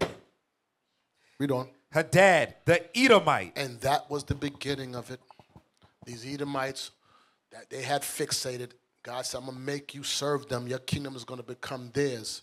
Only thing we lucked out is that we're going to get it back anyway. But still, guess what? So it goes. So, he provoked his son. He provoked his son. Watch this. Let's go to, now we're going to stay in Ecclesiastes for a minute. We're going to jump around Ecclesiastes. I want you to read Ecclesiastes 1 and 1. Ecclesiastes chapter 1, verse 1. The words of the preacher, the son of David, king in Jerusalem. Vanity of vanities, saith the preacher. Vanity of vanities, all is vanity. All is foolishness. Read on. All is don't mean nothing. Read on. What profit hath a man of all his labor which he taketh under the sun? One generation passeth away, and another generation cometh, but the earth abideth forever. But this earth is going to abide forever. Read on. The sun also ariseth, and the sun goeth down, and hasteth to his place where he arose. The wind goeth toward the south, and turneth about unto the north. It whirleth about continually, and the wind returneth again according to his circuits. All the rivers run into the sea, yet the sea is not full. Unto the place from whence the rivers came, thither they return again. All things are full of labor, and man cannot utter it. The eye is not satisfied with seeing, nor the ear filled with hearing. Stop. All things are, so let me go back. It says, the words of the preacher, Solomon, the son of David, king in Jerusalem, Solomon speaking. Vanities of vanities, saith the preacher, vanities of vanities, all is vanity. Solomon is coming full circle now in life. He says, what profit hath a man of all his labors which ye have taken under the sun? Why? One generation passeth away, and another generation cometh, but the earth abideth forever. So all those things that he built, all those things that he had, he understood one day you're going to die. This is going to pass away. Then he says, the sun also rises and goeth down and hasten to the place where it rose. He's talking about the circuit of how life is and how things are.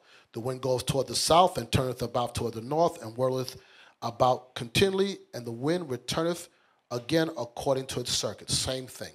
All rivers run into the sea, yet the sea is not full. To the place from whence the rivers come, thither they shall return. From the rivers into the seas, back to the rivers. Here's the point, verse 8. All things are full of labor. It says, man cannot utter it, the eyes not satisfied with seeing, nor the ears filled with hearing. Watch this. All things are full of labor, man cannot utter it. Man can't fully understand. Now, how does Solomon get to this point? What he's saying that? Life is full of labor. Man can't utter it. Man can't fully understand. Solomon had a lot of free time to get caught up. He had money to live out all his hurtful lust. His eyes is never satisfied because you're always looking. It can never get enough. He said, all this doesn't mean nothing if you don't fear God. You're doing all these things. That's like in this captivity for us, we just buying time to get out of here. People trying to amass wealth like they're going to be here forever. It doesn't mean you don't work hard. And it doesn't mean for you all that are aspiring to have a good career, while you're in this captivity, go to college if that's going to be your course. Get a good job so you can take care of your family. But then the overages belong to the Lord. Don't be of the mind, yo, because we used to hear that back in the days, oh, don't go to school, don't get no education because Christ is returning. What kind of foolishness is that? That's people who got low aspirations, who can't do anything. If you could be a doctor, you could be a lawyer, you could be you could be a person that's going to help benefit the nation in those regards, do it. And we also know people who can build, do that also. But don't be of the mind that you shouldn't do it. No, get that, but don't trust in no uncertain riches. Solomon had it all. Killed off who he had to kill off early on. Now he's in charge. He's a young man. He got all wisdom. Pride got on him. God is warning him. He's taking wives of the nation. To the point now, after he built God's house, in my mind, I'm like, he actually said, go into the treasury. We're going to build a temple for Astaroth. With God's wisdom, that's what came out of his mouth. You do stain your honor. Okay, watch this. Verse 13. Verse 13. And I gave my heart to seek and search out by wisdom concerning all things that are done under heaven. This sore travail have God given to the sons of man to be exercised therewith. Read on. I have seen all the works that are done under the sun, and behold, all is vanity and vexation of spirit. He said, I've seen it all because I've done it all. Ain't nobody was richer than me. Ain't nobody was smarter than me. I've had it. I've done it. You can't tell me anything. All of it is foolishness. This is all advice he's giving. Now jump to chapter 2. Start again from the top. Ecclesiastes chapter 2, verse 1. I said in mine heart, go to now, I will prove thee with mirth. Therefore enjoy pleasure. And behold, this also is vanity. I said of laughter, it is mad. And of mirth, what doeth it? I sought in mine heart to give myself unto wine, yet acquainting my heart with wisdom, and to lay hold on folly, till I may see what was that good for the sons of men, which they should do under the heaven all the days of their life. He wanted to see how the other nations lived. He wanted to experience the white woman, the Chinese woman, the East Indian woman, the African woman. He said, I have money, I can do it. Sometimes the Most High withhold things in you, in your life, to save you from you. Because men give into all their hurtful lusts. Dudes be broke and be faithful. Dudes get cash and they're at the strip club. You got your wife home and now you got cash. You leave her home and you go put in some sweaty breast. That's what it says, the love of money. What does it say? And get that real quick. Hurtful lust, that's what I want, part of it.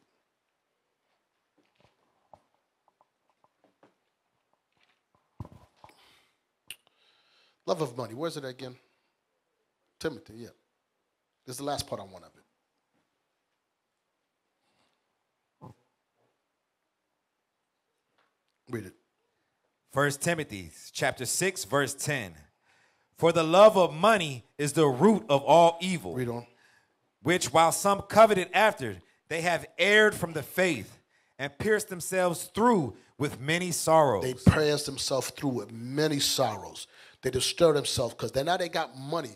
Loving that money, you're chasing the money. Do you understand how wealthy Solomon was? He says gold was like tin to him. Watch this real quick. Go to 1 Kings again. We're gonna come right back here to this. Let me give you a grasp of Solomon's wealth. 1 Kings chapter 4. Watch this. 1 Kings 4. Verse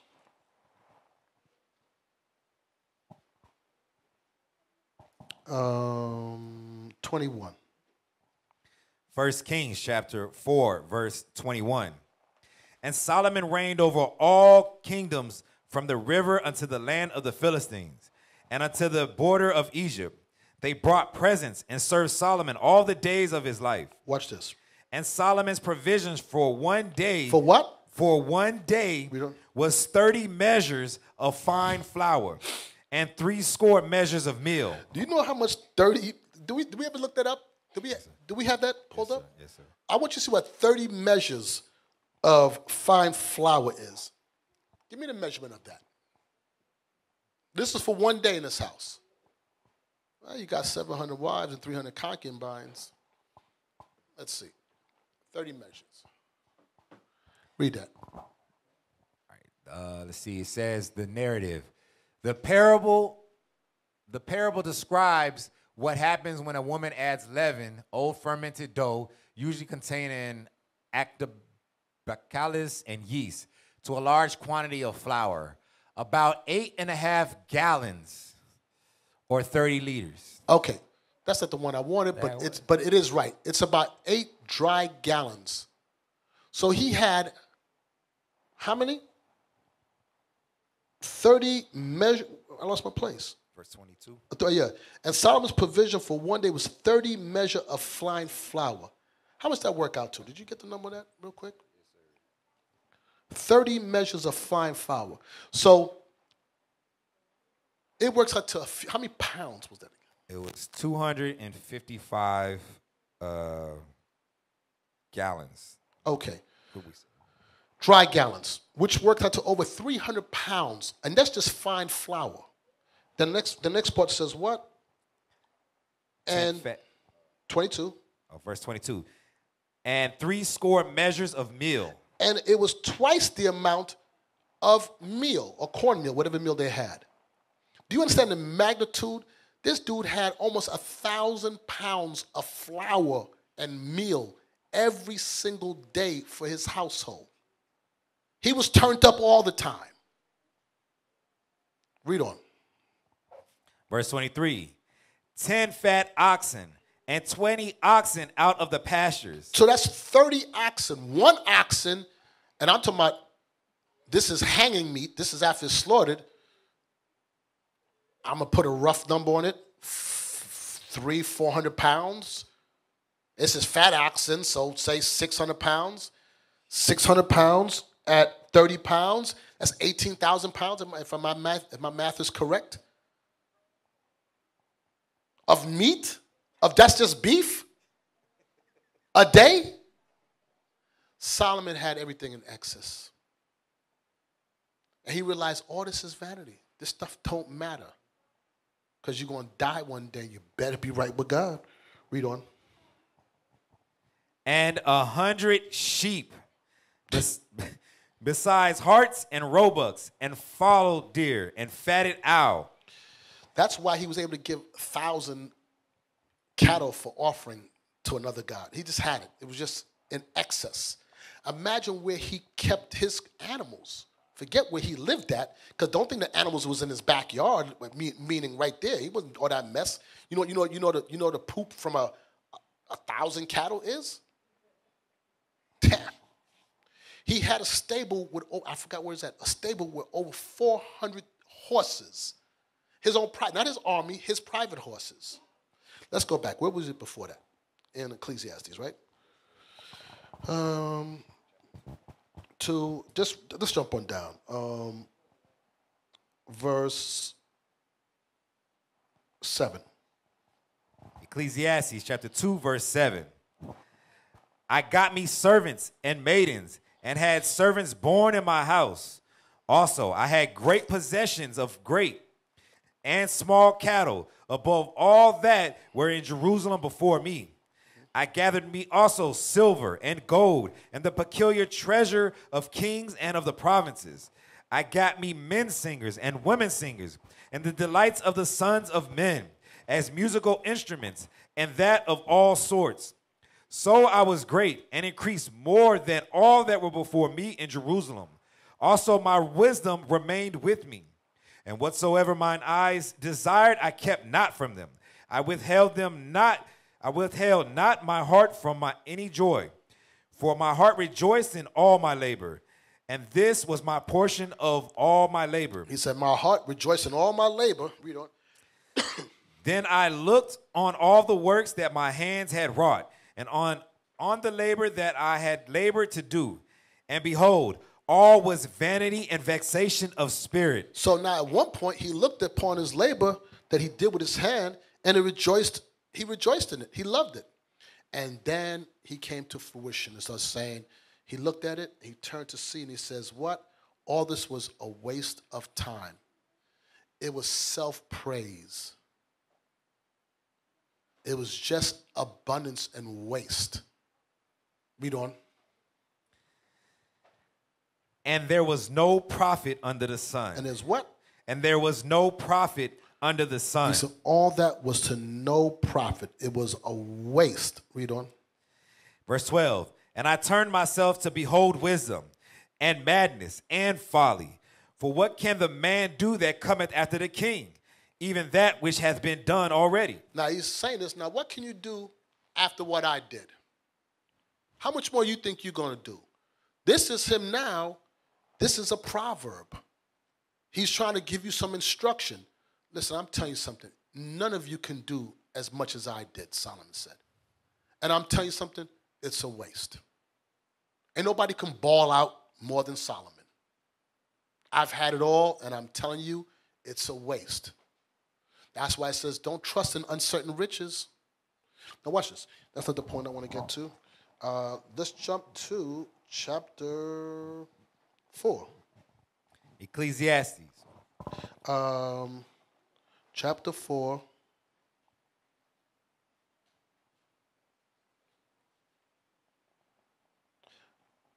It's so much here. I don't want to read all of it. Chapter 4, verse 5. Ecclesiastes, chapter 4, verse 5. The fool foldeth his hands together and eateth his own flesh. Better is in a handful with quietness than both the hands full with travail and vexation of spirit. It's better is a handful with quietness. It's better to have just enough to get by than to have excess. He says, why? Than both hands full with travail and vexation. Because with more, he does more, he did more, he got caught up in more. Read on. Then I returned, and I saw under the sun, there is one alone, and there is not a second. Yea, he hath neither child nor brother, yet is there no end of all his labor. Neither is his eye satisfied with riches. Neither saith he, for whom do I labor, and bereave my soul of good? This is also vanity. Yea, it is a sore travail. Read on. Two are better than one, because they have a good reward for their labor. For if they fall, the one will lift up his fellow. But woe to him that is alone when he falleth. For he hath not another to help him up. So he came back and says, two is better than one. You think Solomon had people around him? Yes. But why does he say two is better than one? Because Solomon felt alone. Why? Because there ain't nobody on the earth that was as wise as him. There's nobody he could talk to, he felt he can talk to and listen to. He's like, dude, whatever you tell me, I already know. He couldn't be corrected. You ever out here think they so smart in these scriptures and whatever? Like they above, like they can't be told anything. Read on. Verse 11. No, just jump on down to verse, no, read on, yeah. Again, if two lie together, then they have heat. But how can one be warm alone? And if one prevail against him, two shall withstand him. And a threefold cord is not quickly broken. If you got a good unit that's around you, it's not going to be easily broken. But those cords got to be intertwined together. Look what he says now. Verse 13. Better is a poor and a wise child than an old and foolish king, who will no more be admonished. For out of prison he cometh to reign, whereas also he that is born in his kingdom becometh poor. So look what it says. Better is a poor and wise child than an old foolish king who will no more be admonished. He's better is a poor and wise child. Maybe it's best that a child doesn't grow up to have all the luxuries of life than being rich with all the wisdom and can't be told anything. He realized he screwed up his life. He realized, yeah, I messed up. But who is he talking to? He says, better is a poor and wise child. We'll get to that in a second. This is why he said this. Chapter 5, verse 1. Ecclesiastes chapter 5, verse 1. Keep thy foot when thou goest to the house of God. Instruction, keep quiet, because Solomon thought he knew it all. God chose him. Read on. And be more ready to hear than to give the sacrifice of fools, for they consider not that they do evil. They don't consider that they do evil. That's why he says, keep your foot. Solomon had understood his mistakes. I should have just kept quiet when I was told, Solomon, you marry these other strange women. Who are you to tell me anything? I'm the king. God chose me. Look at all I have. Look at this. He came back in life and realized all this is vanity. Because as he's going to his end, he knows he has a son, Rehoboam, and Rehoboam don't got no understanding. Why? Solomon was turned up. His life was what it was. And he's like, damn. So now I'm on a mad dash. Before I read that, read 7 and 12. Ecclesiastes chapter 7, verse 12. For wisdom is a defense, and money is a defense. But the excellency of knowledge is that wisdom giveth life to them that have it. So he understood you need money. He understood that it's a defense. But more importantly, but the excellency of knowledge is that wisdom giveth life to them that had it. He came to understand that wisdom is what was necessary. Watch this. Verse 5. Verse 5. It is better to hear the rebuke of the wise than for a man to hear the song of fools. It's better to hear the rebuke of the wise than what? Than hear the songs of fools. Those are all the people that was singing for him, all that BS. Solomon now got in a dash and he began to write proverbs.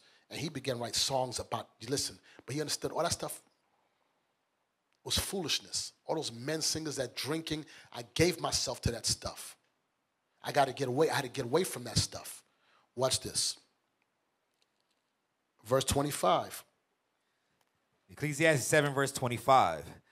I applied mine heart to know, and to search, and to seek out wisdom, and the reason of things, and to know the wickedness of folly, even the foolishness and madness. And I find more bitter than death. This is what he found. Read on. The woman, whose heart is snares and nets, and her hands as bands. Whoso pleaseth God shall escape from her, but the sinner shall be taken by her. He's giving counsel. He's telling you, I searched it all out.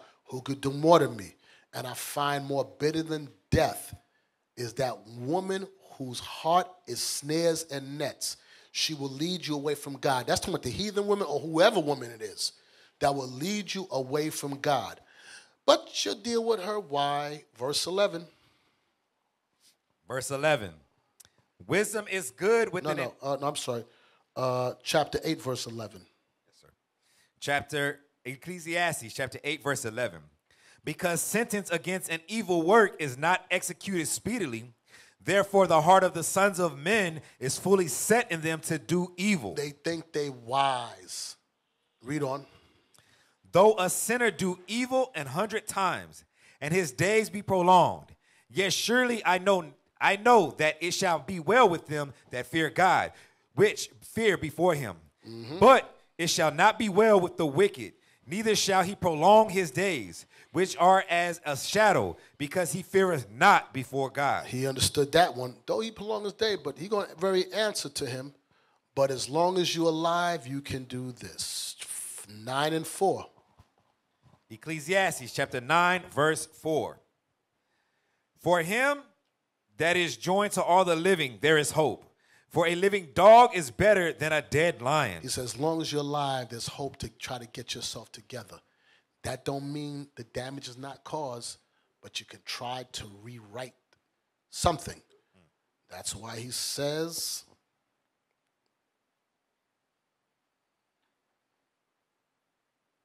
verse 6. Verse 6. Also their love and their hatred and their envy is now perished. Neither have they... I'm sorry, verse 9. Verse 9. Live joyfully with the wife whom thou lovest all the days of the life of thy vanity, which he hath given under the sun, all the days of thy vanity. For that is thy portion in this life, and in thy labor which thou hast takest under the sun. He said, all the labors you taken under the sun, he's telling you, I'm telling you what you better do. You better live joyfully with the wife whom thou lovest all the days of thy life. That wife is talking about an Israelite woman. It says, which he hath given thee under the sun. So there was a woman that God gave him. That wasn't enough. He wanted 999 more of them for all nations. He said, man, listen, live joyful with the wife of thy youth. So what is he trying to tell you? He screwed up the wife he had, he was coming up with. He screwed up chasing all these other women, and now he's coming to this part of his life and realized, damn, that messed stuff up, man. 40 years passed, I'm old, I realized all that stuff, all them houses I built and that stuff wasn't worth all them horses and that stuff and them partying, all that drinking, that wine and that stuff. It was for nothing. Looked back and said, damn, I messed up. My father messed up, but he got right with God, but I got these women, man. When do you break the systematic dysfunction? That's why his father said, Solomon, show thyself a man, keep the commandments. It's going to go well with thee, Solomon. Listen to what I'm telling you. Do this, do that. Solomon got wisdom, but he did. He didn't do it. Verse 10. Verse 10. Whatsoever thy hand findeth to do, do it with thy might. For there is no work, nor device, nor knowledge, nor wisdom in the grave whither thou goest. There's no knowledge in the grave. 12 and 1. Ecclesiastes chapter 12, verse 1. Remember now thy Creator in the days of thy youth. Who you think he talking to? Read on. While the evil days come not, nor the years draw nigh, when thou say, I have no pleasure in them. He says, you better remember the creators in the days of your youth. And I'm telling all you, remember him while you're young in his truth, before the days draw nigh. Because he came to understand what? Verse 7. Verse 7. Then shall the dust return to the earth as it was, and the spirit shall return unto God who gave it. Because one day you're going to die. Read on. Vanity of vanities, saith the preacher. All is vanity. All is, none of the stuff is worth it. Read on. And moreover, because the preacher was wise, he still taught the people knowledge. Yea, he gave good heed and sought out and set in order many proverbs. It says, read again, and moreover. And moreover, because the preacher was wise, he still taught the people knowledge. He still taught them knowledge. Read on. Yea, he gave good heed and sought out and set in order many proverbs. He said, I gave good heed and I sought out and I gave many proverbs. We're going to get those proverbs in a second. Read on.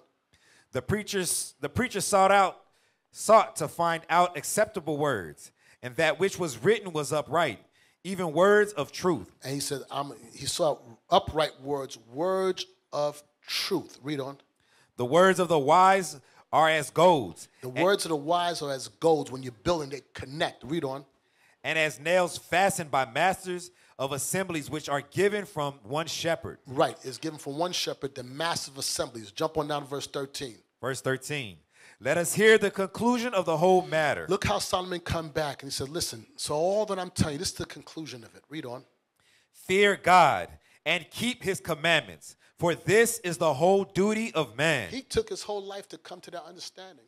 With all the wisdom he was given, it took him his whole life to come to understanding that, man, the whole conclusion of this whole matter is to fear God and keep the commandments.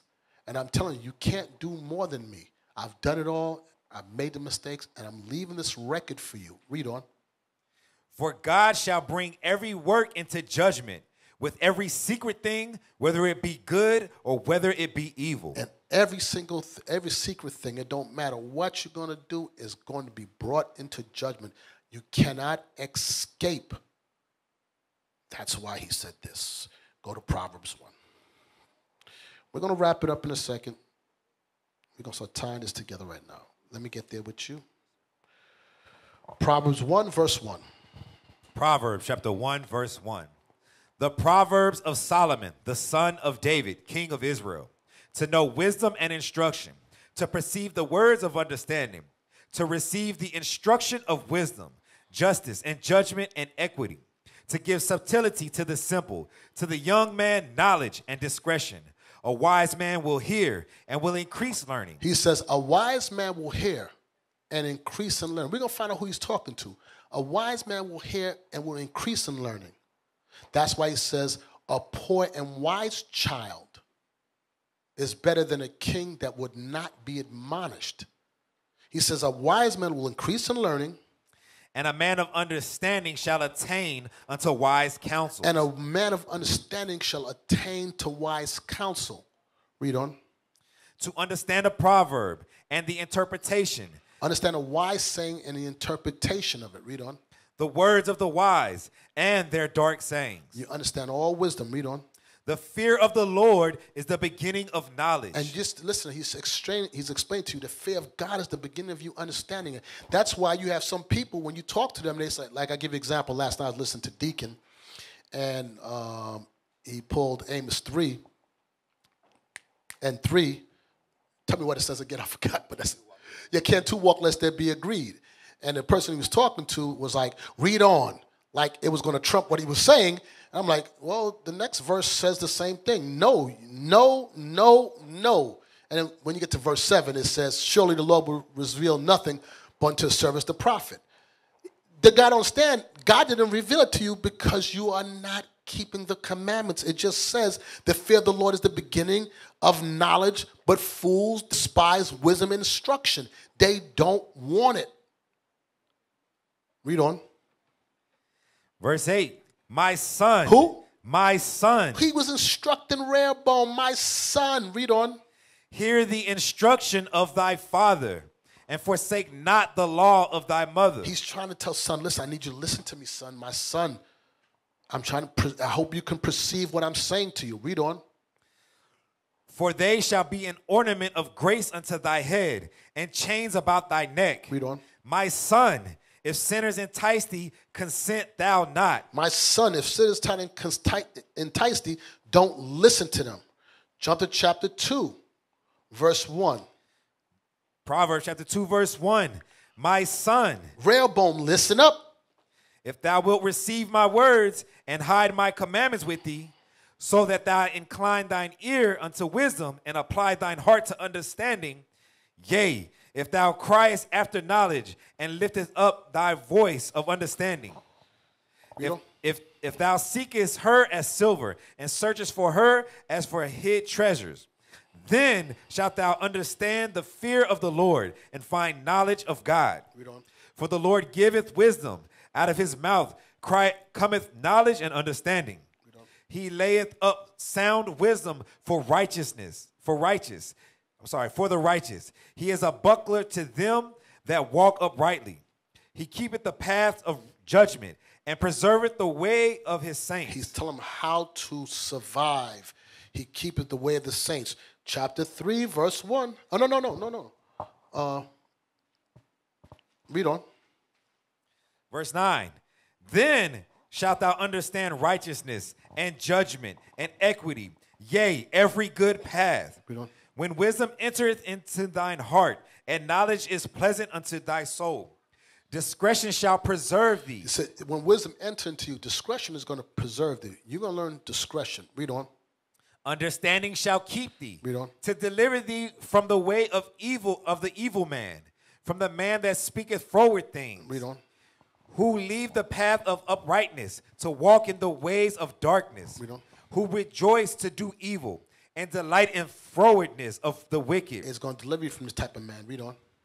Whose ways are crooked, and they froward in their paths. Read on. To deliver thee from the strange woman, even the stranger which flattereth with her words. It's going to lead you away from the strange woman that's going to flatter you. Wisdom, he's saying, my son, I'm telling you, listen to me.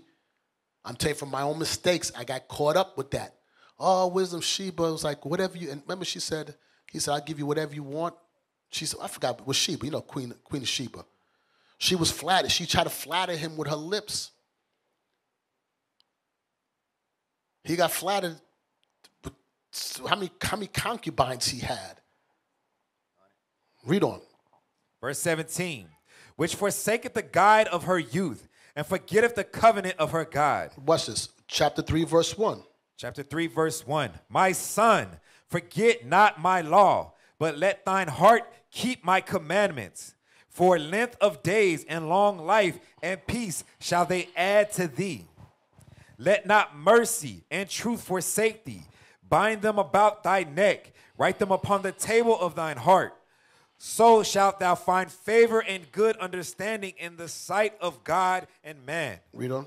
Trust in the Lord with all thine heart, and lean not unto thine own understanding. Read on. In all thy ways acknowledge him, and he shall direct thy paths. Be not wise in thine own eyes.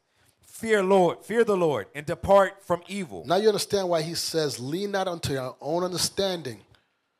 Be not wise in thine own eyes, because he was an old foolish king that could not be admonished. Read on. Verse 8, it shall be health to thy navel and marrow to thy bones. Honor the Lord with thy substance and with the first fruits of all thine increase. That's why he says this, verse 31. 31. Envy thou not the oppressor, and choose none of his ways. Don't choose the ways of the other nations. That's what he did. Don't choose those ways. Chapter 4, verse 1. Proverbs 4, verse 1. Hear, ye children, the instruction of a father, and attain to no understanding. For I give you good doctrine. Forsake ye not my law. Read on. For I was my father's son, tender and only beloved in the sight of my mother. Read on. He taught me also and said unto me, let thine heart retain my words. Keep my commandments and live. He told me, show thyself a man, Solomon. If you want to go well with thee, keep the commandments. Read on. Get wisdom, get understanding. Forget it not, neither decline from the words of my mouth. Do not decline from what I'm warning you, Solomon. Do what I said. Now, Solomon is giving this instruction to his son. Now, we know prophetically God is giving to us as a people. But Solomon's writing this. Listen to what I'm telling you. Don't decline from the words. Do exactly as I'm telling you to do. I'm telling you because of the mistake I made. I was told by the mistakes my father made. It's time for you to listen, Rehoboam, to do different. Did he listen? No. Why? Because of Solomon's mistake, he already rewrote. He already wrote. His son, you wasn't there. You wasn't bringing up in the admonition of the Lord. So don't be shocked at the behavior that he has. To the third and fourth generation of them that hate me. You wasn't doing what you're supposed to do. But now he's on the mad dash to say vanities of vanities, all is vanity. I'm telling you, this stuff ain't worth it, man. The whole conclusion of life, just because judgment is not executed speedily, man's heart is set to do evil, but I'm telling you, the whole conclusion of this matter, you better fear God and keep these commandments. I'm warning you. Read on. Verse 6. Forsake her not, and she shall preserve thee. Love her, and she will keep thee. Wisdom is the principal thing. Therefore get wisdom, and with all thy getting, get understanding. So you get all this wisdom in, but the principal thing is wisdom. But with all that wisdom, learn the application. Because you can learn all wisdom, but when you have to place it or put it into action in your life, do you have the knowledge of how to use it? Do you have the wisdom and understanding of how to put it? He said, here's one way. You understand it's wrong? Don't do that. Don't get wisdom and say, I got wisdom, but now I want to search out evil. Don't do it. Read on. What verse you at? Verse 8, sir. That's it. I don't want to read it. I'm about to wrap it up. Chapter 5. Proverbs 5, verse 1. My son, attend unto my wisdom, and bow thine ear to my understanding, that thou mayest regard discretion, and that thy lips may keep knowledge. For the lips of a strange woman drop as an honeycomb, and her mouth is smoother than oil, but her end is bitter as wormwood. So you don't think that's happened to Solomon? In his old age, his wives' words were smooth, and then he began to build temples to the other gods. It says, and that what? Wormwood, was that? But her end is bitter as wormwood, sharp as a two-edged sword. Her feet go down to death. Her steps take hold on hell. Lest thou shouldest ponder the path of life. Her ways are movable, that thou canst not know them. She is not stable. But here's the point. Solomon told you, he said, I find more bitter than death the woman. But that's why he says, what? Live joyfully with the wife of thy youth. Find one good one, hold her down. Verse 15. Verse 15. Drink waters out of thine own cistern, and running with waters out of thine own well. Let thy fountains be dispersed abroad, and rivers of waters in the streets. Let them be only thine own, and not strangers with thee. Let thy fountain be blessed, and rejoice with the wife of thy youth. Isn't that what he said in Sirach? I mean, Ecclesiastes? Come up with the wife. Listen, plant seed in her. Deal with her. Read on. Let her be as the loving hind, and a pleasant roe. Let her breast satisfy thee at all times, and be thou ravished always with her love. He said, I'm telling you, son, this is what you got to do. You want to survive. Read on. And why wilt thou, my son, be ravished with a strange woman, and embrace the bosom of a stranger? Well, I mean, Solomon had experience to tell you shouldn't do that. Chapter 6, verse 1. Proverbs 6, verse 1. My son, if thou be surety for thy friend. I don't want to read that one because this takes me to, it's going along the same lines, but it takes me to something else. Chapter 7, verse 1. Proverbs 7, verse 1. My son, keep my words, and lay up my commandment with thee. Keep my commandments and live, and my law as the apple of thine eye. Bind them upon thy fingers, write them upon the table of thine heart.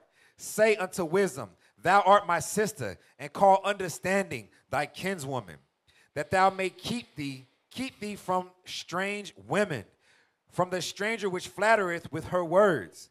For at the window of my house I looked through my casement, and beheld among the simple ones. I discerned among the youths a young man void of understanding, passing through the street near her corner, and he went the way to her house. in the twilight, in the evening, in the black and dark night. And behold, there met him a woman with the attire of an harlot and subtle heart. She is loud and stubborn. Her feet abide not in her house. Now is she without, now in the streets, and lieth in wait at every corner. Verse 21. Verse 21. With her much fair speech she caused him to yield. With flattering of her lips she forced him. And she forced him with flattery of lips. Into what? Sinning. He warned him. Chapter 8. I want you to read. No. Let's let that go. I want to go back to Sirach. Yep. And I want the last verse he was reading, verse 23. Ecclesiasticus, Sirach, chapter 47, verse 23. Thus rested Solomon with his fathers, and of his seed he left behind him Rehoboam, even the foolishness of the people, and one that had no understanding, who turned away the people through his counsel. There was also Jeroboam, the son of Nebat, who caused Israel to sin and showed Ephraim the way of sin. So Jeroboam led the people away, northern kingdom, but Rehoboam, he hath no understanding and turned the people away through his counsel. What did he do? He didn't have wisdom and know how to deal. He could have kept the place. Let's read that real quick. 1 Kings 12.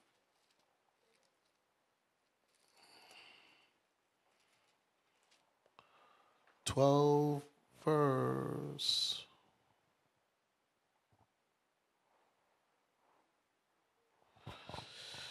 I can't find it because I'm a Second Kings. First Kings. Bear with me.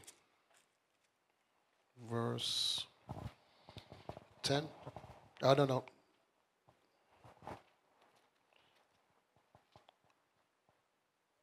Start with verse 6. 1 Kings chapter 12, verse 6. And King Rehoboam consulted with the old men. I'm sorry. Let's read verse 11. Verse 42. 11:42. 1 Kings chapter 11, verse 42.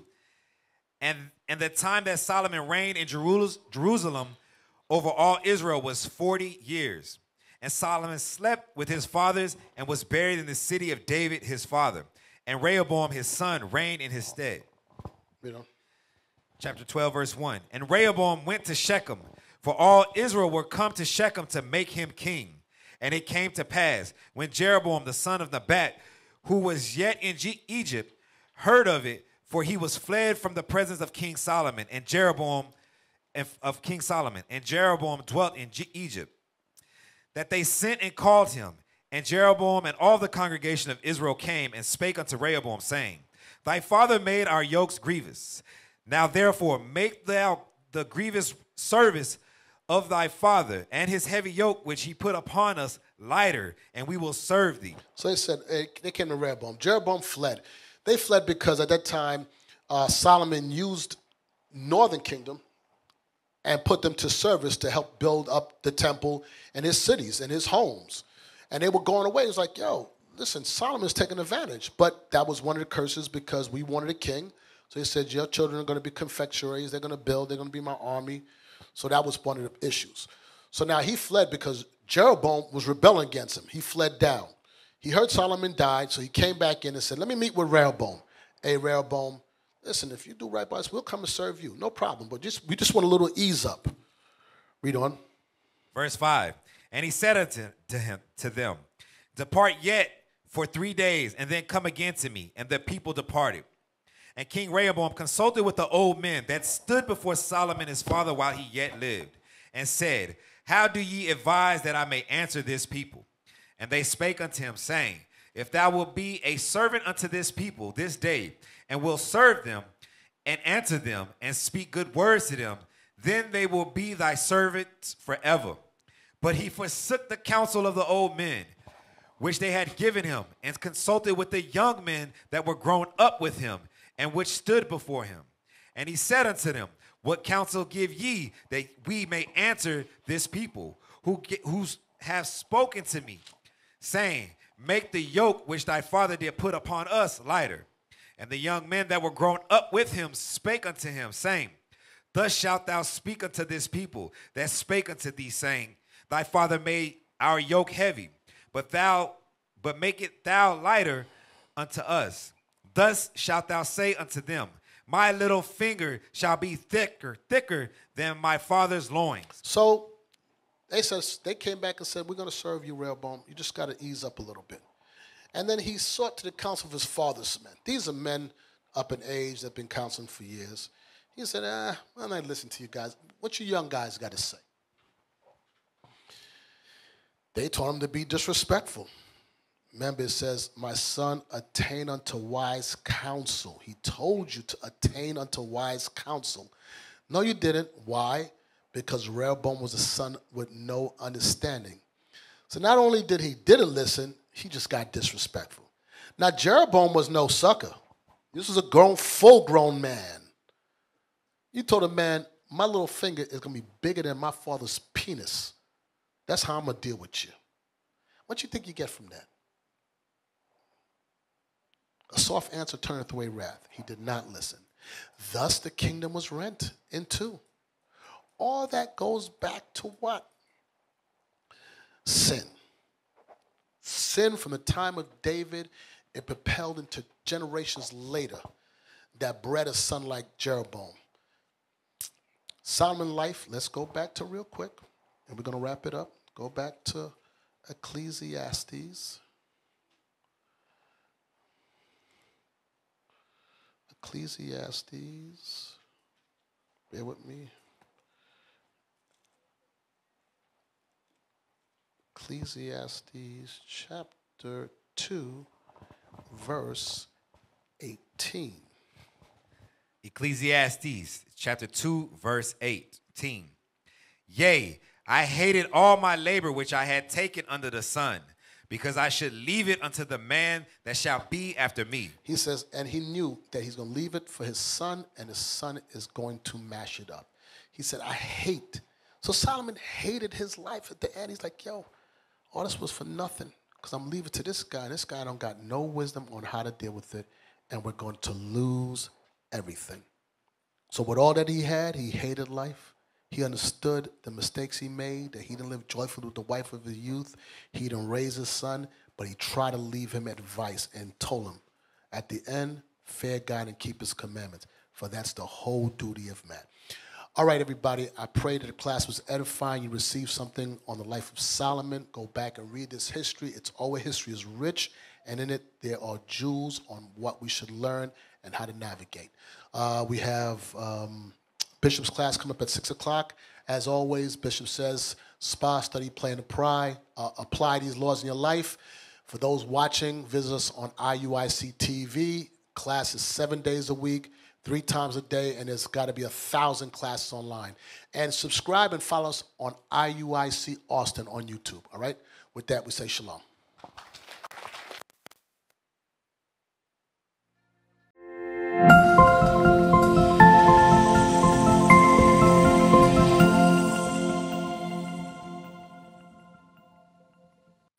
We used to scream black power while heroin was pushed.